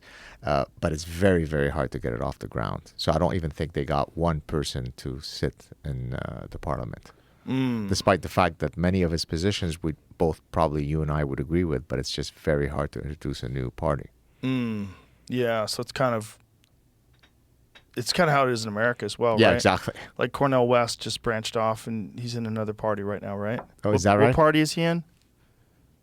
Cornel West left the Democrats to run for president under another party. Yeah. As an independent or? What is the Green Party? The Green Party. Green Party, okay. Yeah, so that's interesting because there's a lot of people that are Cornel West supporters that they're thinking would ordinarily vote for the Democrat, whoever the Democrat is. Like, there's blue no matter who people. There's a certain percentage in this country. And there's many of those who might look at Cornel West and go, you know what, I'm more aligned with what he's saying. Right. And they might vote for him, and it might, sway votes in one way or another. They're very worried about that. Sort of like what Ross Perot did. I was just going to say exactly that. Yeah, Ross Perot was like conservative. Yeah. But this also was 92? Does that sound right? It was when Clinton got in office. Because they thought, Ross Perot was like, he was saying, he took out ads. So this is what people don't understand. There was no way to get your word out back then. It's hard to imagine in this day of YouTube and the web, if you grew up with it, this is going to sound so alien to you. But no one really understood how the IRS system worked or the Federal Reserve worked or any of these things work. And Ross Perot was so wealthy that he bought an hour of TV time. Yeah. So instead of like whatever would normally be on whatever channel he did it, he literally bought. He goes, how much does it cost? How about a whole fucking thing? He was a Texas crazy billionaire dude, and little dude, right? Little dude. Yeah. I got a big heart, and I'll fuck you up. And he just didn't tolerate anybody's bullshit. Right. And this guy laid out. I forget what exactly he talked about, but he laid it out in a way with charts and explaining to people like how are you getting fucked. Yeah. And I remember the conversations that I would have, the people I was working with back then, we would all sit around like, "Do you fucking watch that shit? Like, what is this? Like, is it all true?" Then people start researching it and buying books, and you got to read this book, and like, what is this? And a lot of people wanted him to win, and they thought like, yeah, let's have something different, like someone who understands how to run a fucking business, right? Someone who understands all the waste and corruption and all the evil bullshit that's going on behind the scenes. Come on, get in there, Ross. And that's probably how Bill Clinton got elected. That's right. Because he split the they split the Republicans. Yeah, Because exactly. most of the people that were for Ross Perot were like, fairly conservative-minded people who wanted no nonsense. This no-nonsense Texas billionaire comes along, explains everything. And he's been very financially, successful. Are you ready to make a prediction for the 2024 election? I don't. Here's my prediction. I don't think Biden runs. Okay. I don't know what's going on with all this stuff with Newsom? his son and with the evidence of corruption, how valid it is. I see all these articles about all these conversations that they had and the money that was being transferred back and forth. I'm thinking it's pretty valid. It seems real valid, but it also seems like if this is all coming out like that, what a good way to remove a president that seems mentally compromised. Yeah. Because it seems like if you were in the Democratic Party and you thought, like, listen, there's a certain amount of people that are going to vote blue no matter who, right? We just need a better representation. Because you could not have Kamala Harris. She would not win. People would be very, very reluctant to vote for her for president, I think, after just listening to her talk for the last 3 years. Like, what? And so who else? And there would have to be a reason for that who else. So she would have to step down. It's Californian Justin Trudeau. It's Gavin Newsom. The problem is he did such a bad job with California. They're so vulnerable. Like he does spit out some good propaganda. He just starts talking about, I'm very high on California and all the fucking companies that have come from this and all the money that's generated and all the intellectuals and all the... Yeah, but you got to know the real stats of like how many of them feel stuck. Because if you ask people on the street in California, I think the number was 4 out of 10 people they surveyed are thinking about moving out of California. Amazing. Which is most people don't have the ability to up and move. Yeah. I was very fortunate when all the shit was going down in California in whatever it was, May of 2020, when I first started thinking about moving. Yeah. I was like, this ain't going in a good direction. And I fucking smell chaos. And I got out early. But if you don't get out early and you don't have the ability to get out early, like you don't have the financial ability, maybe your parents live there, maybe you're taking care of someone, maybe your job depends on you staying there and it's a good job, you're fucked. Yeah. And that's a lot of people. I wasn't fucked, so I got out. And I don't like where it's going because I don't, with letting people out of jail and all this craziness about no bail, like letting people out, they arrest them when they commit a crime and put them right back out on the street. No bail. No cash bail. It's not a felony if it's under $950. All that stuff is crazy. When you go to CVS, you see like what it looks like at these stores in San Francisco. It's Mad Max. Fucking madness. Yeah. There's so many businesses that are closing down. They don't want to be a part of it anymore. They're getting out of these states. They're getting out of Portland. They're getting out of Seattle. They're getting out of these places because they're like, this is fucked. And it ain't getting better. And that's what I don't like. I don't like when I don't see any course correction. I don't see any readjustment. I don't see anything like, hey, we need to take care of disenfranchised people, but we also need to make our streets safe and we have to stop crime. Okay, so we need to figure out a way to, have these things, mutually beneficial to everybody. Sure. And there's none of that. There's like more ridiculous laws. More lax on crime, more money for the homeless people. Give them free drugs. Give them needles. They need clean needles. Like what? Yeah, well, I was let them camp out anywhere. I was asking you offline when we went on the show if you regret moving here, and what you said was you even love it more here than you did last year when we spoke. I love it. Yeah. That's great, man. Texas is great, and Austin is particularly great because it's a progressive-minded city that's surrounded by red states. Right. Like there's a T-shirt that says "Keep Austin weird and surrounded." Like there's something about being surrounded by the rest of like the real fucking Texas people. Like even the progressives here are more reasonable. So it's the like whatever the chart is, like where the middle is. Like there's so many people that you would even think of as conservative or you think of as progressive because they're socially progressive or conservative, right. But they're kind of more in the middle in terms of the way California was. Right. California was like radical leftism, and then like if you were a conservative, you had to hide it, or you're a Nazi, or you live in Orange County. There's like certain places where the conservatives thrived. And that was fine. Yeah. But the overwhelming amount of people who are in the big urban areas, like specifically San Francisco and Los Angeles, they're in the fucking fog of it. They're in the fog of it. They believe all sorts of wacky shit. And they were the first persons that were like happy that we were locking down. The first persons happy there was a mask mandate and a vaccine mandate, and they were happy to go along with it all. I'm going to, I don't know if you've heard of the Commonwealth Club, which is this big shishi event, to talk about this book. It's in San Francisco. Oh, boy. So maybe I need to be wearing a hazmat suit or Yeah, something. you need to wear something like N95 type deal. That's just right. The poop smell in the air. Exactly, yeah. It's, I don't know how you fix that. That's the thing. I don't think we've ever seen a city fall apart like we've seen Los Angeles and San Francisco fall apart and then have it be brought back. I mean, it can be done, clearly. But how and how much time? So and you think it's a to death spiral? I'm finished? worried that it's a death spiral. I'm worried that it's going to turn worse. Like you could have never imagined when I used to go to San Francisco in the 90s and to do stand-up all the time.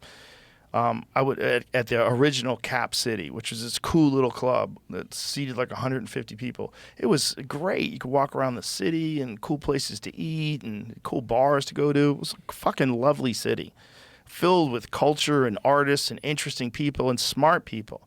It's like where the smart people were, like not the people that were interested in show business and the vapid pursuit of stardom. Right. Those are the people up there. There were the tech people and the artists and the musicians, and so much cool shit came from San Francisco. Amazing food, the restaurants, just the walking around the streets. People were cool. And now it's a hellhole. Yeah. It's the same place, just 30 years later. It's a fucking hellhole. How? Ideologies have consequences. Well, San Francisco is a really good documenting of that. Michael Schellenberger's I've had him book. on the show. He's amazing. He's amazing. And Michael Schellenberger, who used to be like a hardcore progressive. Yep. So he understands the mentality behind it and the sentiment behind it. He's like a super sweet, kind guy. He's a lovely guy. Yep. And his book is amazing because it really documents, and it's about how progressives ruin cities. Yeah. And it uses San Francisco as an amazing example of it. And it's unfortunate because I think these people all have the right intentions. A lot of them at least do. They have good intentions. They have this. They think this ideology is a kinder, more inclusive, more gentle. But the consequences of the way they're enacting laws and allowing people to ruin everything around them, like that is real financial consequences. Yeah, in the parasitic mind, I actually talk about the fact that all of those parasitic ideas start with a noble goal. And then in the pursuit of that noble goal, things go awry. Ugh, so awry. I mean, how do you turn that around? Like, who could be elected to mayor of San Francisco that could turn that around? And how would it even be tolerated? And do you even have the resources? Well, it's hard when you have a supermajority like you do in California, right? It's also hard when you have, it takes a long time to build a building. Yeah. It's really easy to light it on fire. Yeah.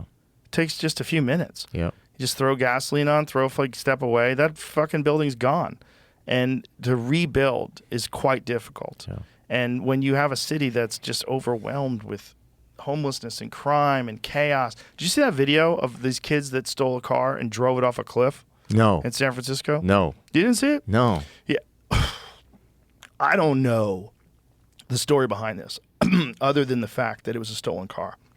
But it is wild footage of this car going off the side of like a very steep hill in San Francisco. Watch this. So here comes the car. Stolen car. Watch this. This is wild. So look to the upper left-hand side. That's where it's going to come from. Yeah. Let me skip ahead. This isn't the right video I saw. But this isn't the video. This is a long-ass video. Yeah, this is like unedited. Okay. They're joyriding? What are they doing? Seems like it. Here's. Oh. Bro. My. Sorry, they jumped out of the car before this happened, or they're in the car? As the video continues, people try to help them get out of the car, and they sort of all get out of the car, and then at least two of them run away. Oh, my God. So we skip ahead. So a few people are now out of the car. They're climbing out here. Oh, my goodness. And then you can see them climbing the stairs. Does that lady say, "I love you"? Well, yeah, there's something going on. It's very confusing. I saw it on Twitter last night. Wow. Wow. Is that a person that was in the car? I believe so. So she's saying, I love you. I don't know who's talking. I love you, but I'm getting the fuck out of Dodge. Is that what she's saying? Could be. Is she one of the people that opened the door? It's hard. Again, it's hard to say who's. Here, back it up a little so we could see. What are we, investigative journalists? I don't know who's talking. I'm sorry. I love you. So someone's hurt bad. Yeah. Yikes. Oh, so that's the person driving the car. You see the position that she's in? That's the front of the car. Yeah. So that's the driver. No, that's not the case, because then the... Oh, yeah. No, that's the back seat. Right? Wow. I don't know. Was that the front seat? I'm just gonna. Which way is Back the of the car? seat. Hold on. Yeah, the front's up That's here. the front. No. So that's the back? The front's in the... It does. The front is like nose down. Oh, my God. This is so crazy. Look at how it goes down. Boom. Okay. Well, I'm looking forward to my Yeah, so visit that was to someone San in the back Francisco. seat. That was in the Yikes. back passenger seat. Of course, look how the door's open. Duh. But whatever the fuck happened, that lady's like, I'm out, bitch. Love you, man. I gotta go. You got fucked up. Yikes. Whew. We've covered a lot of ground. San Francisco. Carjacking. Wish me luck. They carjacked that car and drove it over the cliff. There's a video of it going over the cliff, too. There's a video of it going straight down the street and going through a fence and just launching. It's happened to somebody I know. Really? Yeah, he stopped them from actually stealing it, and the car flipped over. They got out and shot at him. Oh, my God. Wow. It's not in San Francisco, though. Where was that? Ohio. Columbus? Yeah. Goddamn Columbus. It's wild there, too. That's a gritty town, right? I love Columbus. Is that right? Yeah, it's Never fun. been. Fun place to do stand up. Fun people. Blue collar. Yeah. Fun people. But like all places took a hit during the pandemic. Yeah. All places took a hit economically. They took a hit with violence and crime, and and the mostly peaceful protests. That's right. Mostly peaceful protests is a great meme. Yeah. That was on CNN, right? I think it was on a lot of places. I think a lot of No, places but use the that original narrative. one was he's saying that and With the there's fire stuff behind him. Exactly. Mostly peaceful protest. Yeah. That's the thing. That is the truth, though. But if you do light some buildings on fire, and most of the people are not lighting buildings on fire, it's mostly peaceful. Well, that's one of the things, by the way, that I think Canada we have better than you guys in that we are less violent, right? Except with hockey. You guys fuck people up in hockey. There is no place in Montreal that you truly would be afraid to take a wrong turn. Oh, well, that's nice. That's because the cold weeds out the weak. The cold weeds out the weak up there. Right. I remember coming from Boston thinking how fucking cold it is up there. Like, whoa, this is another level. Another level. Like walking from my hotel to get something to eat. I remember we walked a couple blocks and we're like, this is an adventure. Yeah. An adventure in not dying when you're walking to a restaurant. Like, holy shit. Minus 40. Yeah, and then when you get inside, everybody's like, holy shit. Holy shit. But there's a warmth and hospitality to like going to a place when it's warm inside and it's cold outside, and everyone's very appreciative of the warmth. Yeah. It's very different than going into a cool place when it's hot out. Right. Going to a cool place when it's hot out, it's nice, but it doesn't feel the same nice as like you could fucking die out there. That's right. By the way, when I was 13, they had stopped school, I think the only time ever, because it was too cold. Usually it's because it's too snowy. And it was, I think, minus 70 with wind chill. Oh! And I decided to walk out just to say, as I am now, that I did it. Yeah. And I lasted maybe 10 meters. Wow. It was my face was burning. So basically, it was like playing football in the NFL. You lasted about... What a nice way to bring it the back. same way you would walk out with a football. God, it gets so cold. But I mean, I don't think it's necessary to develop character, but I certainly think it helps. Yeah. Like, I felt that about Boston. Like, I love the people that live there because there's a certain, like, fucking roughness to those people. Yeah. They've dealt with some shit. Right. You know, they know how to deal with some shit. When is your next visit to Montreal? I don't know. I've been to Canada since all this shit went down till I couldn't cross the border if I was unvaccinated. Oh, right. Yeah. That's true. And I'm like, you guys are out of your fucking mind. Yeah. I mean, it still was in America until May. You couldn't come here. That's if true. You were, it's if only you were recently unvaccinated. lifted. We were right. like the last country to hang in there with that. Yeah. Ugh. Weird. Just weird to be going through this. Well, I remember the last time that, at least that I knew that you came, you were kindly invited me to one of your stand-up at the Corona Theater across from Joe Beef. We're giving a lot of plugs. Joe Beef's amazing. He's your friend, yeah. Yeah, well, both of those guys. That's an incredible restaurant. It is. Yeah. I think it was voted in the top restaurants in Canada. Yeah, should be. Yeah. Montreal's just an amazing place for culture in general. It's just a beautiful city. It's great old architecture. It's just it's a lovely city. I'm feeling better by the second about being there. If you're gonna live in Canada, it's a great spot. It is. It's a great spot. Much you can less handle that cold. Much less antiseptic than Toronto, that's for sure. Yeah. Yeah, it's just those kind of policies that are in place that stop the freedom of expression. They're troubling. Because I always thought of Canada as being like this really open-minded, liberal place. And incidentally, there's a unique dynamic in Quebec that's different from Canada, which is the protection of the French language. And in doing that, you do end up also infringing on people's intrinsic rights, right? So I'm fully Francophone, so it's not as though I'm perfectly happy to speak French. But you shouldn't have to mandate that by instituting draconian laws. So you get all sorts of immigrants that come to Quebec that you otherwise should want to have in Quebec, but because they can't pass some French test, they end up leaving. Is that really good for society? But That's a good question. According to the Quebec government, it is, because Quebec is a distinct society that's surrounded by evil, English language, and we need to do whatever we can to protect it. In my view, you shouldn't. It is fascinating that there's a segment of your country that speaks primarily French. Amazing, isn't it? It is. By the way, as you leave Montreal, it becomes almost exclusively French. Really? And in Montreal, historically, the more you went west, it was more English. The more you went east, the more French it was. But outside of Montreal, 20, 25, 30, 40 minutes, you could pretty much only speak French. And, Wow. Yeah. So... Kind of cool. Cool to visit. Kind of cool. Come and see us. We miss you up there. Well, you got to stay there and keep it down. Hold it down. You're one of the few reasonable voices from up there. It's like yelling from the rooftops. Well, thank you. And you've been at the front lines for a long time, my friend. You were sounding out about the dangers of all this stuff before anybody really recognized where it could go. Oh, thank you for saying You that. and Jordan. Yeah.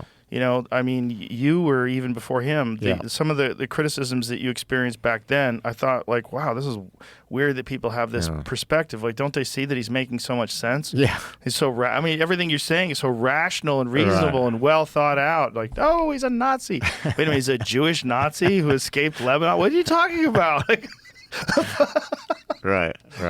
It's weird where people try to categorize people and you in a lot of the ways, because of who you are and because of your academic background, because you're so articulate and the books you've written, you've managed to avoid a lot of the pitfalls that some other people have fallen into, because you're so undeniably respected as an intellectual. Right.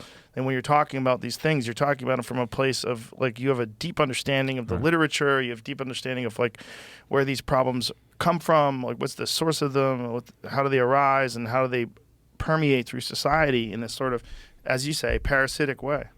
Thank you. Those are very sweet words. I really appreciate them. Yeah, well, you're a very important voice, my friend. You really are. And I think that your work has been instrumental for helping other people form arguments against some of this nonsense, too, because you've sort of laid it out where they could just repeat what you've said. And wait a minute, the Godfather's got some points here. Thank you, Joe. I really appreciate it. My pleasure, brother. And your new book is available right now, as of today. Unfortunately, these fucking knuckleheads didn't allow you to do the audio, but you can read the book and hear it in your sweet and sultry voice. The Sad Truth About Happiness, 8 Secrets to Leading the Good Life. Available now. Thank you so much, friend. Joe. Thank you. Let's do it again. Anytime. Anytime. Cheers. We'll do it again. All right. Love you. Thank Likewise. you. Bye. Cheers.